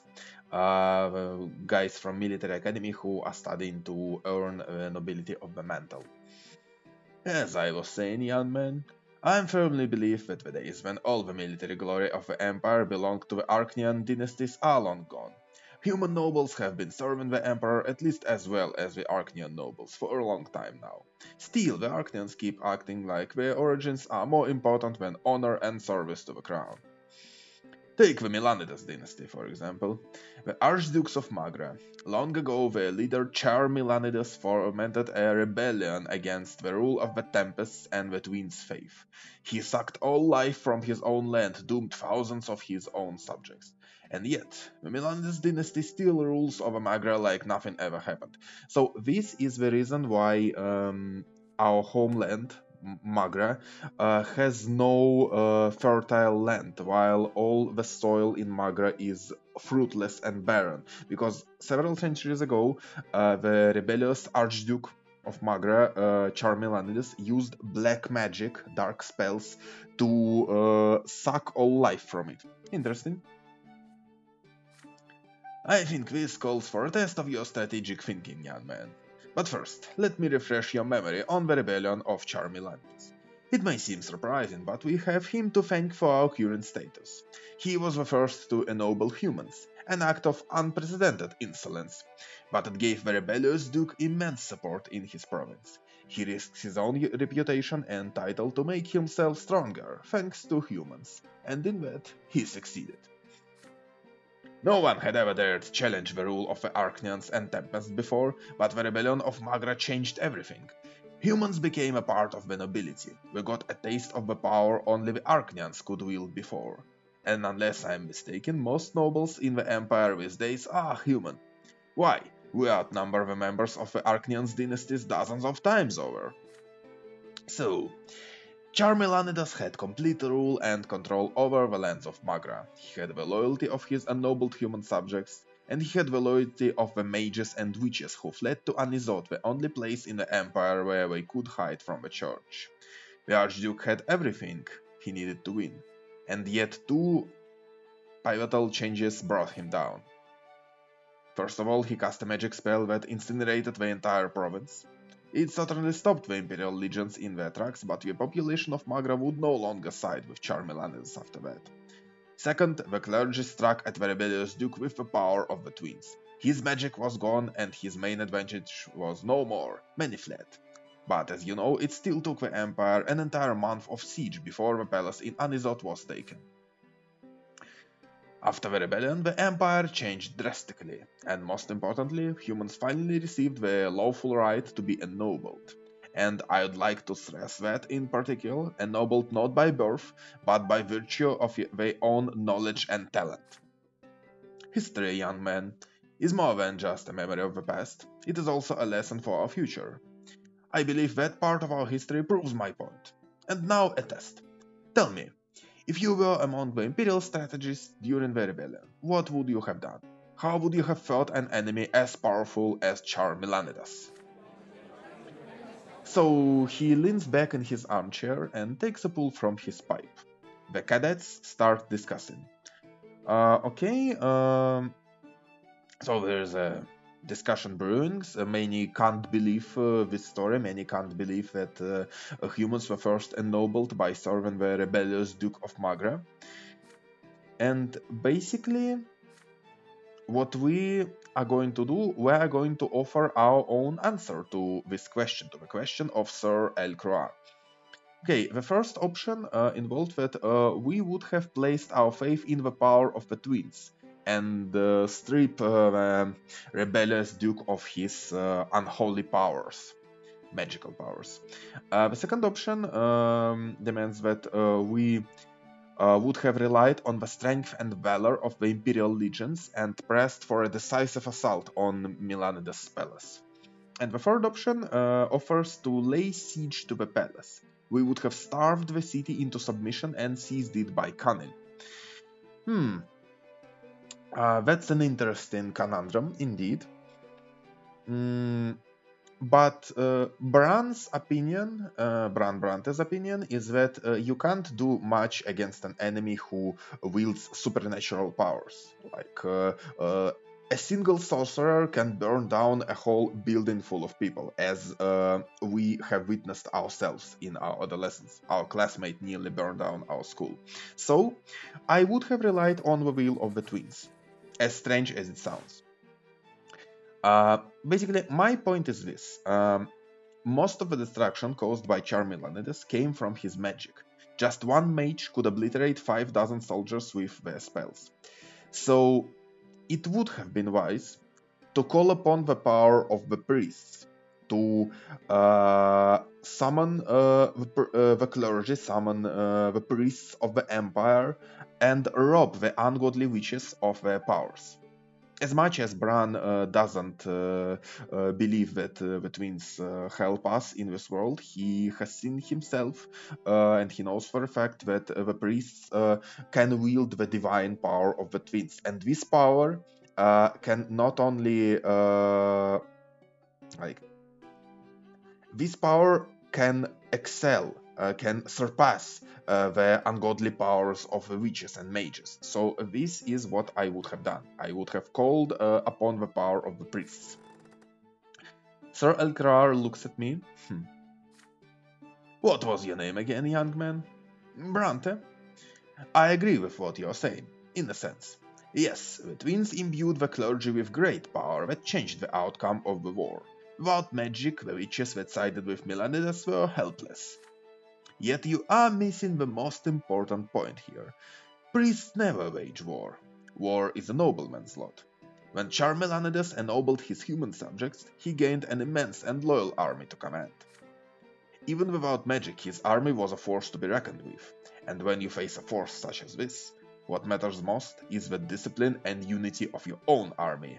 An army that is utterly loyal to its leader will easily vanquish a foe torn apart by strife and mistrust. And this, young man, is the moral of the story. Charmilanidas was defeated, but not by the clergy and their prayers, and not even by the noble militias assembled by our archdukes. He was vanquished by the imperial legions, a unified army with clear regulations and ranks and a clear chain of command. an army that is strong in discipline and loyalty to the emperor. Okay, I still stand by my opinion that the priests still were of great help. Nonetheless, nobody else dares to argue with a battle-hardened officer after this. The evening continues, and Sir Elcroix shares some of his war stories, each more astounding than the last. Once again, what war? The Empire has not fought in any wars for past several centuries. That's okay. That's some part of world building we just don't know much about. Okay, so I joined Thomas and our cadets in sipping wine and enjoying his tales. The tales of Thomas and Elcroix. Okay, we often recall Baron Elcroix's story about the rebellion of Charmilanides. The rebellious duke lost the war, and my province paid a terrible price for this rebellion. Yet he brought about drastic changes for humans and the entire empire. This whole scene is about the price of revolution. Is it worth it? The rebellion of Charmilanides had terrible consequences, but it also had several very beneficial consequences. So the question is, was it worth it? And it is up to each individual player to decide. Okay? An interesting fact is that Bran Brante actually became more knowledgeable about theology when he lived in the capital for several years. Nonetheless, letters from home. There are days when I receive letters from home. Father's writing is very reserved. He mostly discusses events and work in Magra. Okay? It makes me proud that I have managed to teach Stefan how to handle our affairs at home. Your older brother behaves impeccably at the society balls and receptions that we host. He has already made several crucial acquaintances. But Gloria has a different opinion of Stefan. She thinks he is taken more and more after grandfather. Stefan is a lot like grandfather. It's in his manners, his posture, his voice. He even dresses just like him. He used to be aloof around me and we barely talked in the past, but now he always blames me and tears me apart. I can't take it anymore. He walks all over me all the time and treats me like a housemate. That's not good. Mara writes to me, Nathan just barely managed to graduate from school. Oh, my poor little brother. It makes me sad to admit that Nathan has none of the talents you have. The other day he told me he won't even try to study in the capital. He says he won't be able to pass the exams. I find solace only in the nights Nathan and I spend together reading the scriptures and our walks to the church by the silver tree. He accompanies me every time. Well, no wonder he is such a loser then, because anybody can become a loser if if they hang around Lydia long enough. Okay, so Mother now spends more time locked away in her chambers to brood. Nathan's letters mention her steps echoing in the halls in the middle of the night. Nathan also mentions that Stefan and Gloria have been fighting very often these days. Stefan always tries to get under Gloria's skin and she answers him in kind. Then Stefan calls her a lowly commoner to make her shut up. Not good. Okay, my fate is still bound tightly to my families, no matter the distance between us. Unfortunately, because we spend so much time away from our family, our relations with our siblings worsen somewhat. The first case. Interesting. So, I am sent to the prefecture of Eterna to be mentored by a more experienced colleague. My mentor is a judge of considerable age, a noble of the mantle. He never misses a chance to remind me that being mentored by such an experienced man of office is a great honor. He entrusts me with his minor cases and, to his great joy, his night shift. Oh, I see. I see. Now the night begins. I am filling out the paperwork, a petty theft, a verbal assault against a noble of the sort by a commoner, a fine for the parents of children who covered an imperial institution with obscene drawings. Petty cases, but they are real cases a judge has to face. Okay. So I'm working my ass here. When the door swings open, a gendarme drags in a provocatively dressed girl. Mm. Her golden hair is undone and her makeup is a fiery red. Girls like her sell their bodies in houses of ill repute. The next to enter the office is a stout priest. Hello, father? The gendarme gives his report. The girl was arrested with a certain gentleman in the park by the Temple of the Twins. They were committing acts of carnality, an affront to the faith. I'm not as much surprised about the case itself as that a common gendarme knows such words as acts of carnality. No, what literate gendarmes we have in the capital. Okay, the huffing and puffing priest interrupts him and starts yelling, "He saw her doing magic! The gentleman was enthralled by the girl and he was glowing like a lamppost." Eh? Father, please, stay quiet. Um, My good friend, my good servant of the law, can you confirm this fact that the girl was using some unholy arts? The gendarme only shrugs.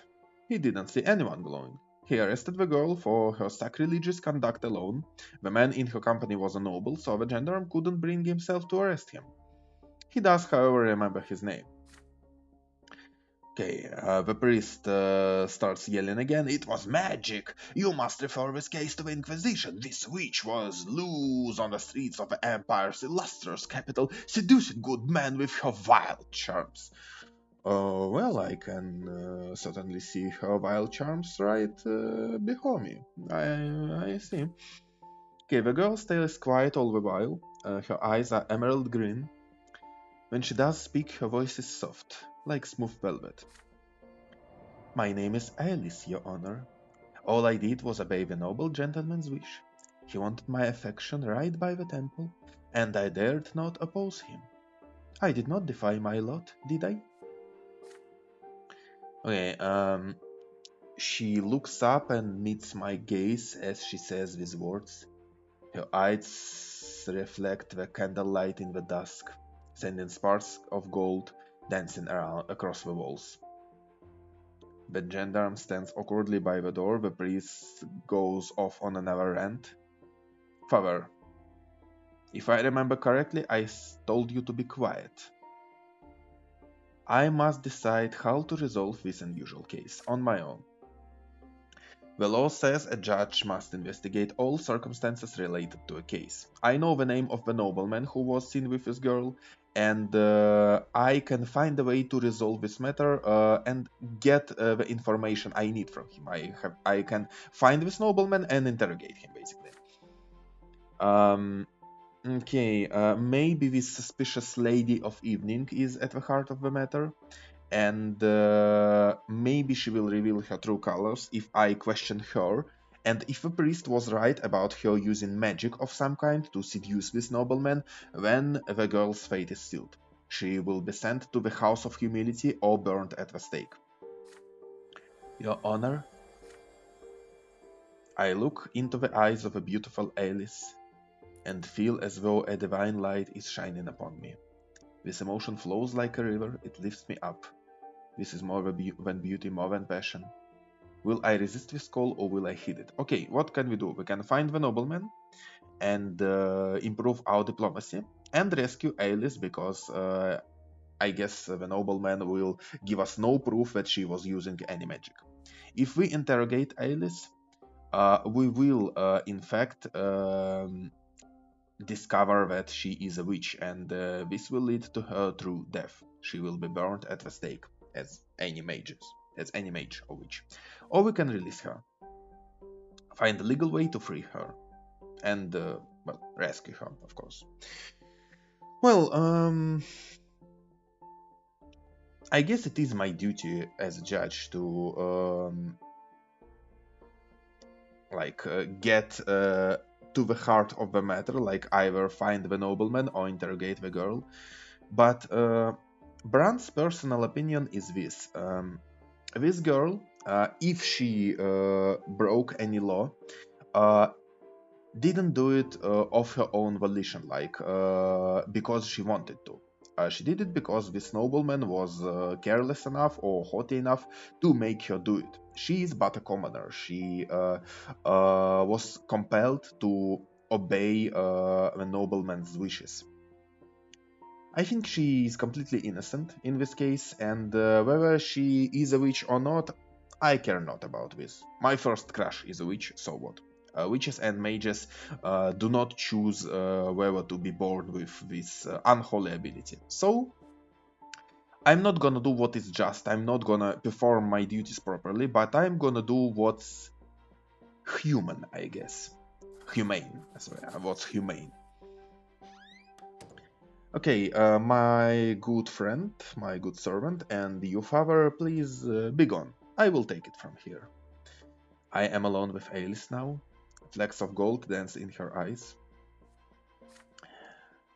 Look, Alice, I see no necessity to open a case against you. It would be a waste of time and effort. I can clearly see you an innocent party in all of this. So basically, you are free to go. And be more careful next time. She looks straight into my eyes. Her gaze feels warm and soothing. Would you come with me then, Your Honor? Oh, um, as a matter of fact, I will. Why not? I guide the lady of the evening through the halls of the prefecture. It does not even occur to me to argue with her. She is a witch, she basically hypnotizes us, but I would still do it even if I wasn't hypnotized. I think it's the right thing to do to release her. Okay, we emerge from the building. I start to shiver from the cold night wind, and Alice is wearing only a thin dress. Look, girl, are you not freezing in this weather? The twins' laugh keeps me warm. Whatever. Whatever suits you, my lady. Yeah.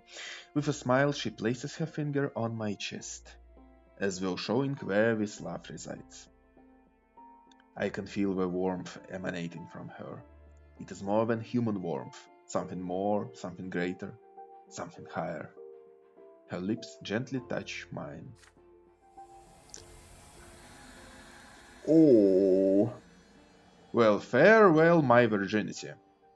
I do not recall how I ended up in a room at the nearest inn. Alice slides the dress off her shoulders smoothly and easily, like a snakeskin. The bed beckons. Our bodies intertwine.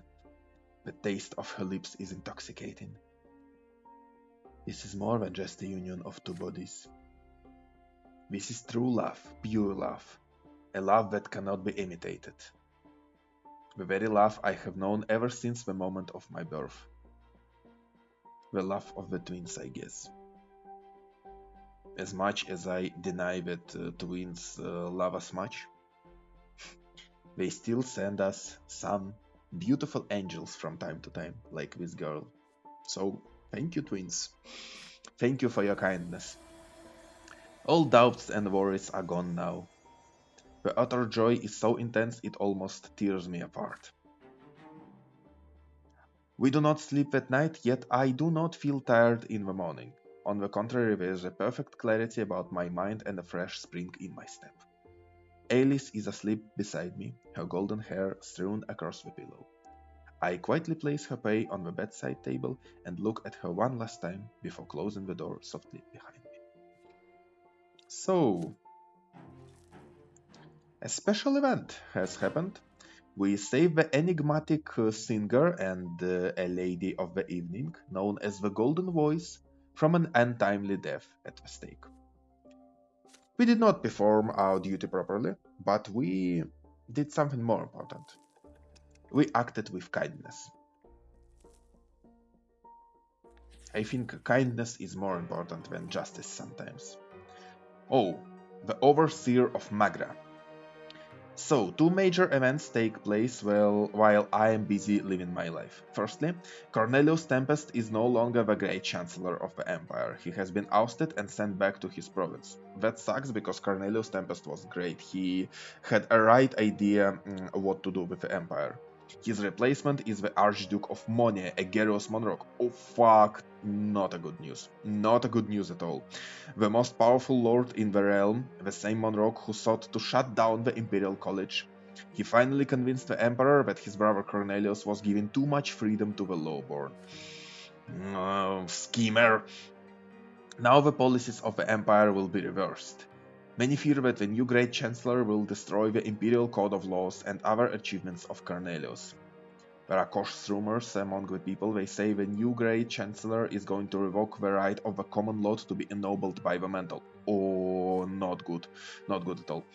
And secondly, Magra, our homeland, now has a new overseer, Gaius Tempest, the other brother of Emperor Uther II. Usually the overseer of a province is its archduke, in our case the Archduke Milanides. It makes sense for the province's most powerful noble to impart the emperor's will to the locals. Yet now this age-old tradition has been broken, and to no one's surprise, Archduke Tarquinius Milanides is absolutely furious. Gaius Tempest used to be the main supporter of his brother, former Great Chancellor Cornelius. The nobles at the Emperor's court say this is a stratagem by the Archnian gentry who want Gaius removed from court affairs along with Cornelius, because he is too progressive for them, he is too much of a reformist for them. Either way, Gaius Tempest and Tarquinius Milanides will be at each other's throats over the province. This does not bode well for their future. Only one thing is clear, Magra, our home province, is about to face great changes. Well, okay. Interesting. A great feast for all. The capital is preparing for a great celebration, the coming of age of Jera Tempest, heir to the throne. The streets are being cleaned, the lowborn merchants are gone from the squares, and flags and flower garlands have appeared on the buildings. By the Emperor's decree, everyone will celebrate for the next 3 days. Nice. Eterna is abuzz. A festive procession starts on the streets. Students from the college and cadets from the military academy will be there to show their gratitude to the Emperor's family for entrusting them with the power they wield. Nice. I march side by side with Thomas, carrying the banner of our province with the silver tree on it. Thomas waves to every girl we see on the streets as we pass by. They giggle shyly, and some of them wave back. Did you see that, pal? Look at that beauty, she just smiled at me. Now this is what I call living. I just love parades. Thomas is so cheerful and so naive. Like I like him so much, this guy. Even though I betrayed him twice, I still like him. Okay, wait. The Tempest royal family observes the slowly approaching parade from the balcony of the imperial palace. They are joined by the empire's highest dignitaries and provincial overseers. I see the emperor with my own eyes. Oh, Uther II. They're high above, yet so close. The columns come to a halt at the balcony and salute the emperor with the mottos of the college and the academy. Learning is strength. Learning is will. The emperor raises his hand in a gesture of benevolent greeting. Oh, the emperor is quite a looker, I must say. I accept your gratitude, my loyal subjects. Take pride as you wield your knowledge and valor in service of the empire. All who are worthy will be ennobled by the mantle, by my grace. Okay, we cheer the emperor's words, but our jubilation gives way to murmurs of discontent when Archduke Monroe, the new great chancellor of the empire, steps onto the balcony.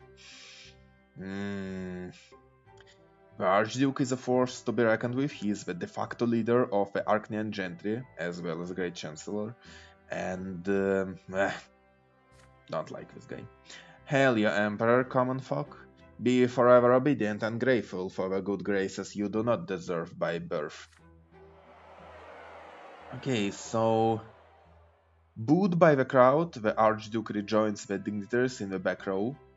And one of these dignitaries is a slender, elegant figure under an emerald banner with a black snake.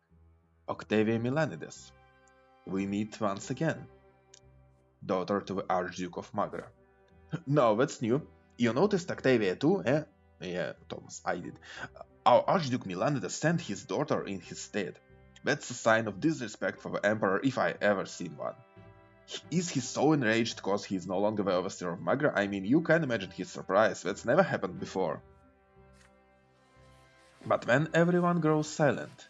A young, slender Archnian with a shy smile comes forth. Oh, what a nice kid! That's Prince Jeria, heir to the throne, ward of Cornelius, promise and hope of the common estate. Also, he's like a progressive too. He is like some kind of enlightened prince, enlightened future monarch. Okay, to the left of Jeria is his younger brother Flavius. He is baffled at the side of the parade below, too young to process what he's seen. May the twins be kind to you, my future subjects. I promise to repay you in kind and help you prosper in your loyal service to the Empire. All hail Prince Jeria! Yeah! Another figure steps into view next to the heir. He's an Archnian, elegantly dressed, and his mantle bears the Tempest colors. He raises his arms about to make a speech. Oh, you look at this gorgeous man. Like, this man, this Archnian is something. Hey, look, that's Gaius Tempest, the Emperor's brother and the new overseer of Magra by the by.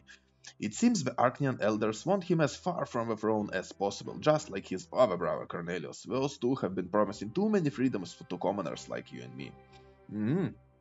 I like him already. Long live Prince Jeria. Students of the college, cadets of the academy, time and again you have proven yourselves to the Empire by word and deed. Today is a day of great celebration, and in honor of Prince Jeria, you must ask the Emperor to guarantee forever the right of distinguished common folk to be ennobled by the mantle. So, ask now. The cadets and students freeze in hesitation. They exchange glances, unsure whether to follow the words of the Emperor's own brother.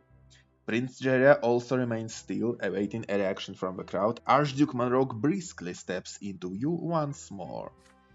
Imperial subjects, what the Emperor's brother wishes to say is that you must always remember that you owe your status to the Tempest dynasty. The Emperor accepts your gratitude and sends you off with his blessing. You may leave now.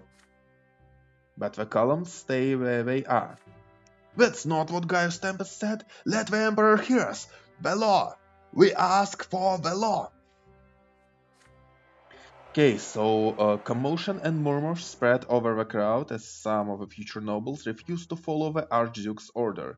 There are shouts heard here and there. The law! We ask for the law! The academy officers and teachers of the college urge them to fall in line and resume the parade, but tension is rising.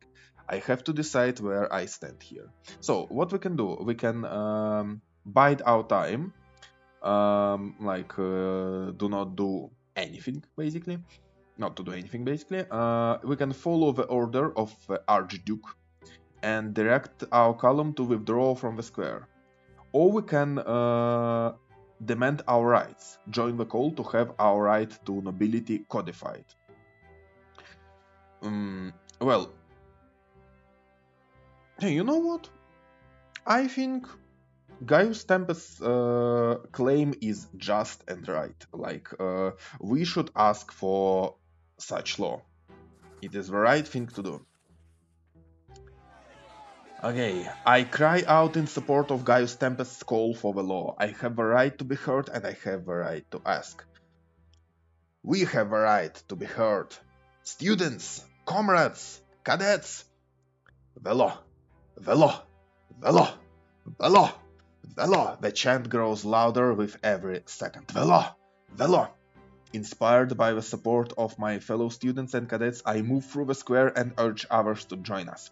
Thomas walks by my side, waving his arms wildly, inciting others to shout along with us. The law! The law! Oh, we need an education. The law! The law! We don't need no thought control. The law! The law! Hey! Archduke, leave those kids alone. Me, Thomas, and our vocal students and cadets gather in the very center of a square. Academy officers are trying to shut us into submission, but they are barely heard above my chant. The law! The law! The law! Hey! Not a black sarcasm in Eterna. Overall, you just another brick in the bowl. The law! The law! Okay, some submit and form back into the columns, but the impassioned chant continues, and I'm at the very heart of a chanting crowd. An Imperial Guard cavalry regiment emerges from the palace. They start slowly advancing on the crowd, hands on their swords. Um, I start giving orders to defend the cobblestones beneath our feet with my fellow future nobles. Okay, guys, okay, we have to stand firm, we have to stand proud if we are about to be hurt, if we're about to take our message to the emperor. Sorry, I am tongue-tied. Okay, I assemble into double chain formation around the center of a square. It is strong enough to prevent the Imperial Guard from reaching the very center. Nice. Okay, it is a standoff between the armor-clad cavalry and the unarmed students and cadets. Uh-huh. Basically, the cavalry cannot break through unless they are ordered to attack, and so they halt and wait for orders. Oh, that's a tense Mexican standoff. Emperor Uther II appears on the balcony again, joined by his brother Gaius Tempest and heir to the throne, Jaira Tempest. With a gesture, the Emperor calls for the attention. The square falls silent. My subjects, I have heard your request. There is no need to repeat it again and again. The Great Imperial Council shall review my brother's proposal. Now follow your lot and obey my will. Continue the parade and sing the praises to the ever-merciful Prince Jaria. These words from the Emperor are enough to quell the commotion in the square. The standoff ends, the cavalry withdraws. Well, would you look at that, old friend? We did it. We stood up for our noble right and we won. That's the Emperor's word. That's what our courage can do. Well, voices from the crowd are quick to disprove Thomas because the Emperor never gave his word. He only promised to review the proposal, but still, it's a small step, but it's a step. And the Archduke Monroe was defied once again. That's good. Okay, this time no one wishes to disobey the orders from on high, and so the students line up into columns once again. The bout of defiance is in the past now, and everyone resumes the festive parade through the city streets. Glory to Emperor Uther, glory to Prince Jaria, and glory to Gaius Tempest, the Archneon who stands up for common people. Nice. Glory to the Tempest. The way of the sword. My studies at the college come easily to me. Only now do I realize the importance of all the lessons I had to endure as a child at father's expense. Month after month, I study the judges straight down to the smallest details, growing more confident in my new calling with every lecture. But there is more to my education than the judges trade and imperial law. I learn manners and courtly etiquette and poetry and composition and even fencing.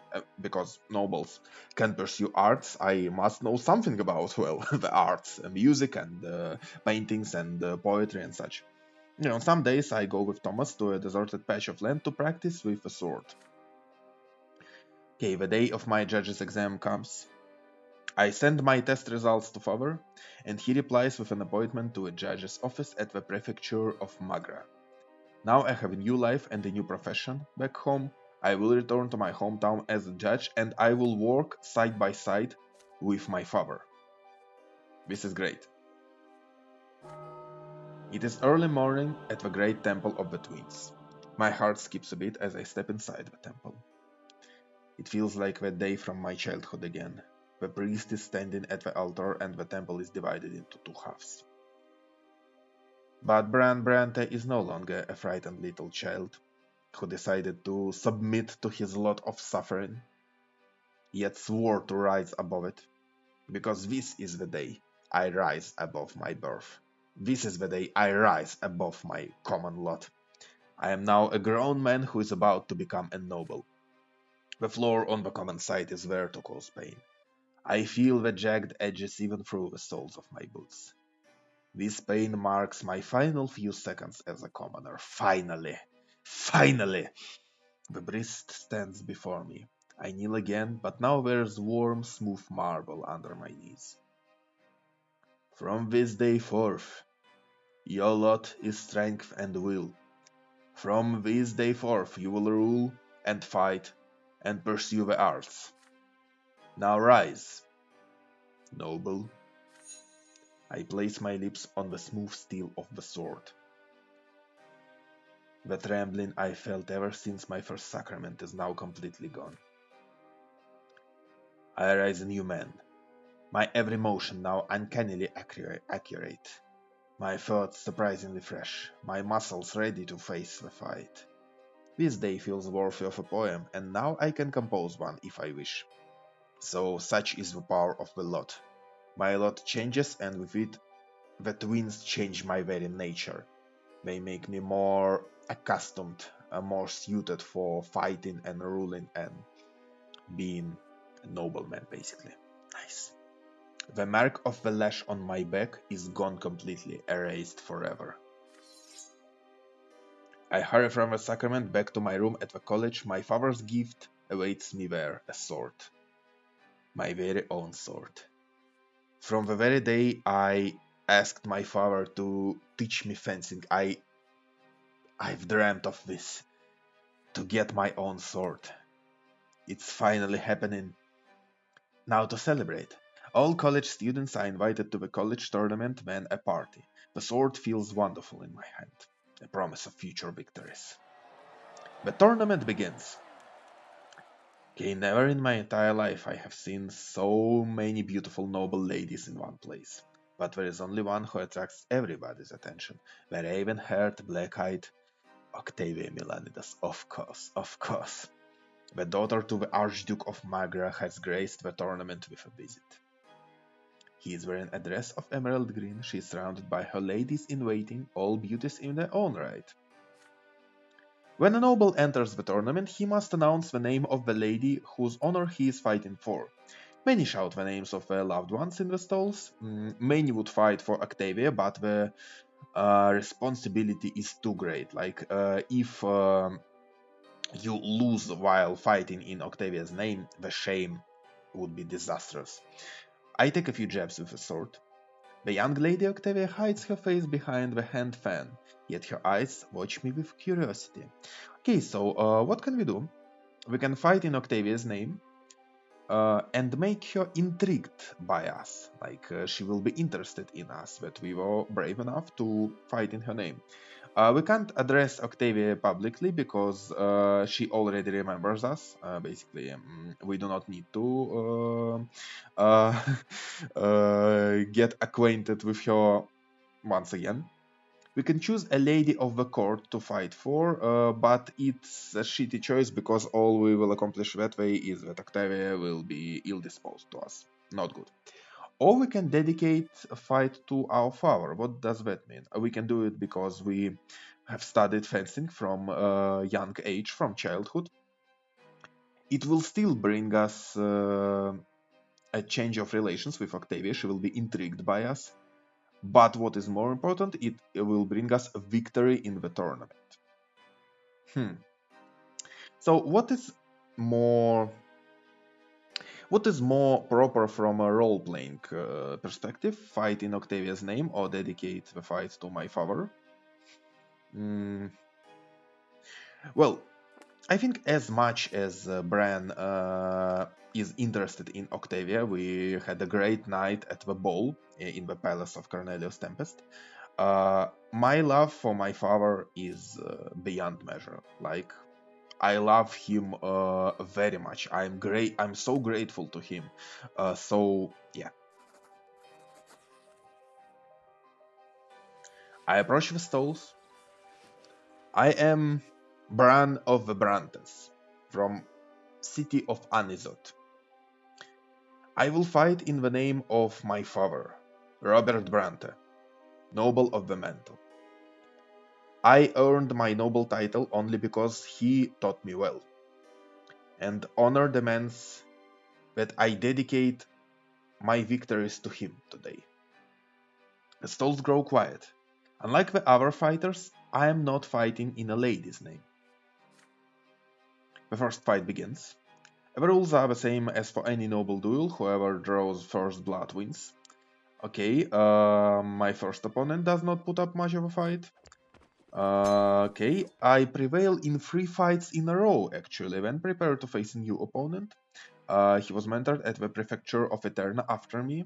He is an unusually quick and nimble fighter, but still I draw his blood, another victory. To my surprise, I am about to fight for the champion's title.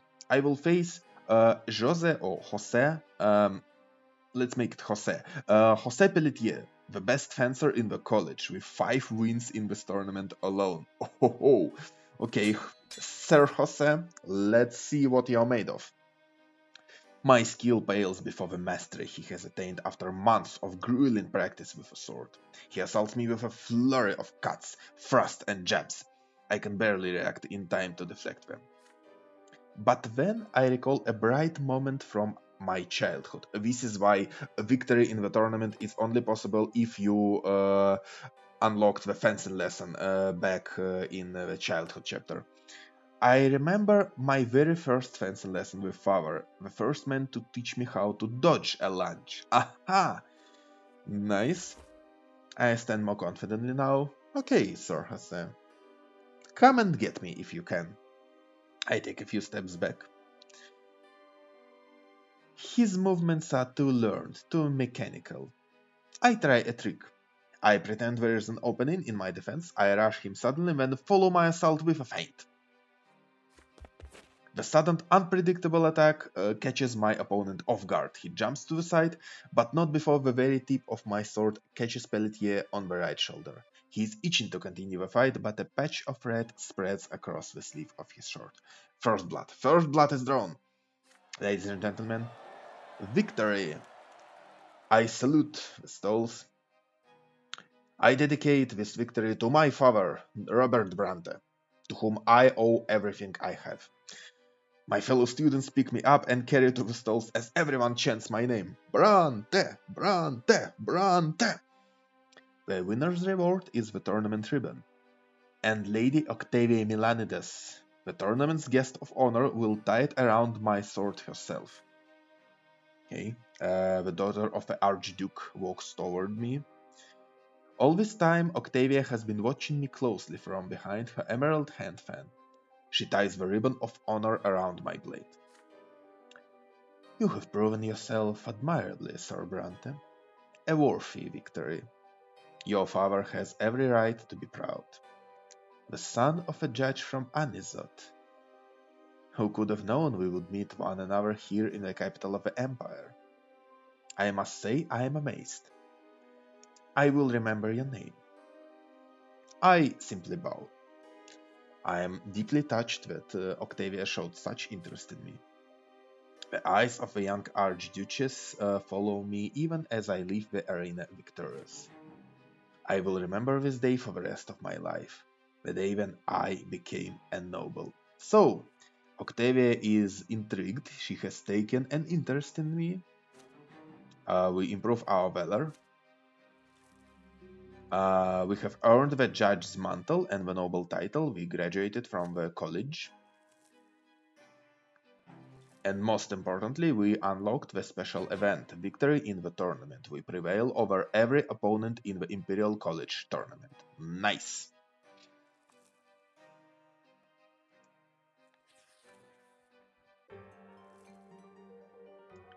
Diamond Stands Trial.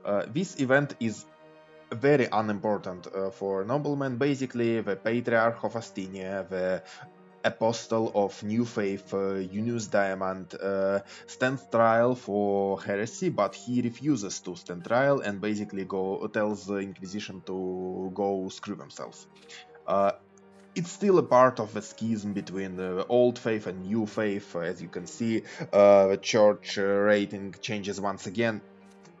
The complicated church matters. A farewell to the capital.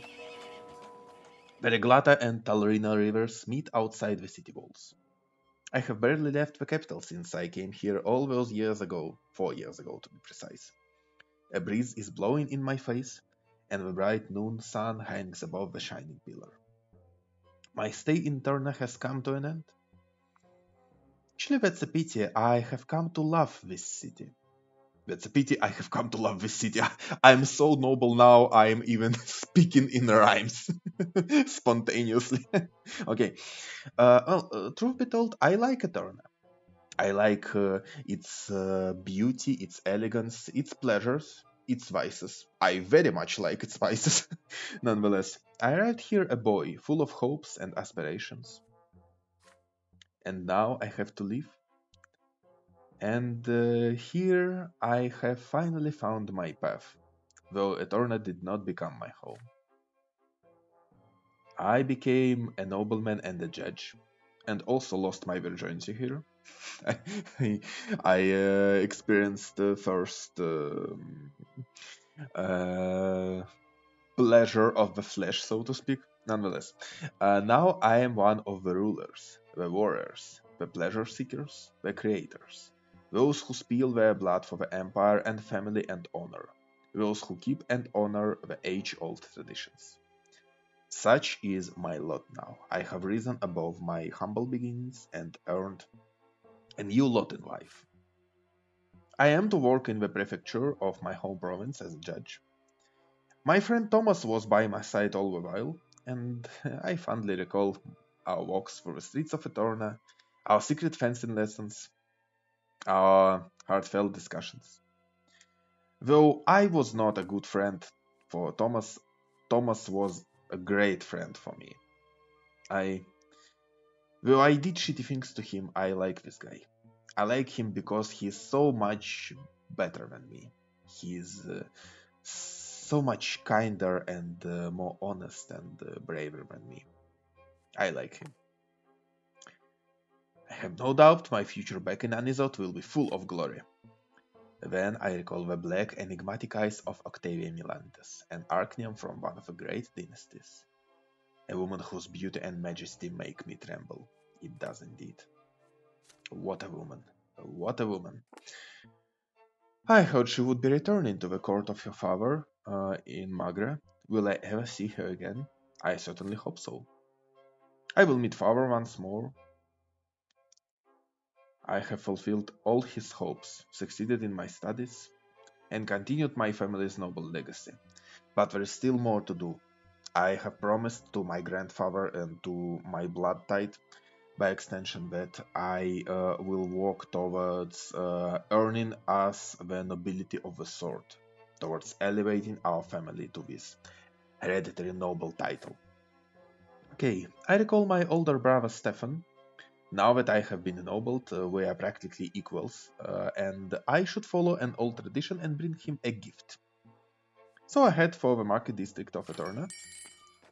Okay, and soon I am busy trying out swords at a weaponsmith's shop. Okay, I choose the sword very carefully to please my elder brother, to make him happy. At last I find a suitable sword.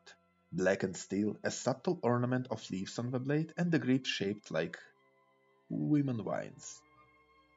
It resembles the seared soil of Magra beneath the silver tree. Very nice. Okay, I choose the sheath from with the same diligence. There, a light wooden frame bound in thin yet sturdy leather will make the blade easy to draw, and the buckle is sturdy enough. I leave the shop satisfied. I leave the capital the morning after. Farewell, Eterna. Farewell, my love. Will I ever see the capital again? I don't know. The sword, a gift for Stefan, is in my hands. Stefan improves his opinion of us because we are bringing him this beautiful gift. Nice. Homecoming. We are going back to our home city of Anizot. Nice. The end of youth. The years of my youth have come to an end. The time has come to leave the capital behind and return to my family and new business in my hometown of Anizot. The years away from home were full of turmoil and hardship. Well, not really. Actually, the youth of Bran Brante was spent very pleasantly. Like, yeah, it was full of dangers and dangerous adventures and some adventures and so on, but still, overall, a very pleasant youth, like very pleasant formative years. Okay, All I can do now is follow the path that lies before me. An interesting fact is that we basically unlocked all the special events we could as a nobleman in this chapter. We unlocked the Path of a Nobleman itself. We unlocked Ilis's rescue. We rescued this beautiful girl. We formed an unbreakable bond of friendship with Thomas, and we emerged victorious in the tournament. All the other events belong to the other paths. We have two events from the priest path here, and we have two events from the lotless path here. So all the special events are unlocked. Great youth, if you ask me. Very exciting. Okay, let's start peacetime chapter. A full adult now, I returned from the capital a changed man. Yet, my hometown was not the same as I had left it. Fate had difficult times in store for all of us.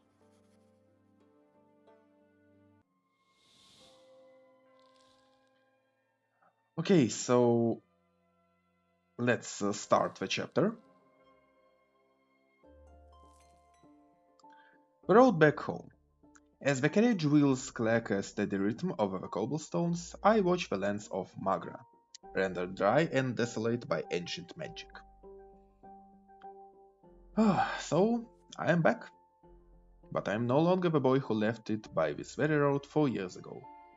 Nice. Okay, my home Anizot is but a few hours away, along this dusty road. To pass the time before I return home, I read my father's most recent letter. Interesting. Dear Bran, I anxiously await your return, my son. You are the third judge in our bloodline, the pride of our family. Yet these are hard times for a judge. By the Emperor's decree, Archduke Tarquinius Milanides is no longer the overseer of Magra. The new overseer is the Emperor's own brother, Gaius Tempest, and now our province has been split by enmity and strife between the Archduke and the overseer. The nobles have split into two factions, and so too have the commoners. Some side with the Archduke, loyal to their liege and determined to follow the traditions of old. Yet many judges and officials are eager to side with Gaius Tempest as the new overseer. Compared to his brother Cornelius, he is less radical and more cautious, but he too seeks to transform the empire and bring the states to peace. We have already seen this. This is true. Gaius Tempest is somewhat cautious, but he tries to establish firm order and really bring all estates to peace. That is true. Yet other Archnians are outraged that Archduke Milanides has been deposed. One among them is Dorius Otton, High Commander of Magra. Although Otton and his men are sworn to serve Gaius Tempest and follow his orders, it is no secret that his loyalty remains with the Archduke. While Gaius and the Archduke are at odds, there has been no open confrontation. Yet, I fear their patience may one day run dry. As for the judges at the prefecture, every day we deal with more and more litigation between nobles and commoners, yet there are no imperial laws that clearly formalize the rights of all three estates, because the project of Cornelius Tempest was swept under the rug. I see. Wisdom, honor, and conscience are every judge's best advisors these days. You made the choice to serve the law, and you will have your work cut out for you. You will answer directly to Prefect Augustine Elborn, a long-standing friend of the family. He needs strong allies now more than ever. With the support of people such as you and I, the Prefect intends to alter the fate of our province. I am looking forward to seeing you back in Anizot, Bran. Interesting situation, to be sure. The walls of Anizot have finally emerged on the horizon. A challenging job at the prefecture awaits me, but first, I'm going home. So I think this is a great time to end our little session. Okay, guys, before we finished, I want to say that the next chapter, the peacetime chapter, is the longest and the hardest in the game. So I'm gonna split it up into several parts. Like the previous three chapters were recorded as one video each, but the peacetime has to be split up. So that's what I'm going to do, and see you next time. On the life and suffering of Sir Brante, we will continue the story of young nobleman and judge Bran Brante. See you later. Take care.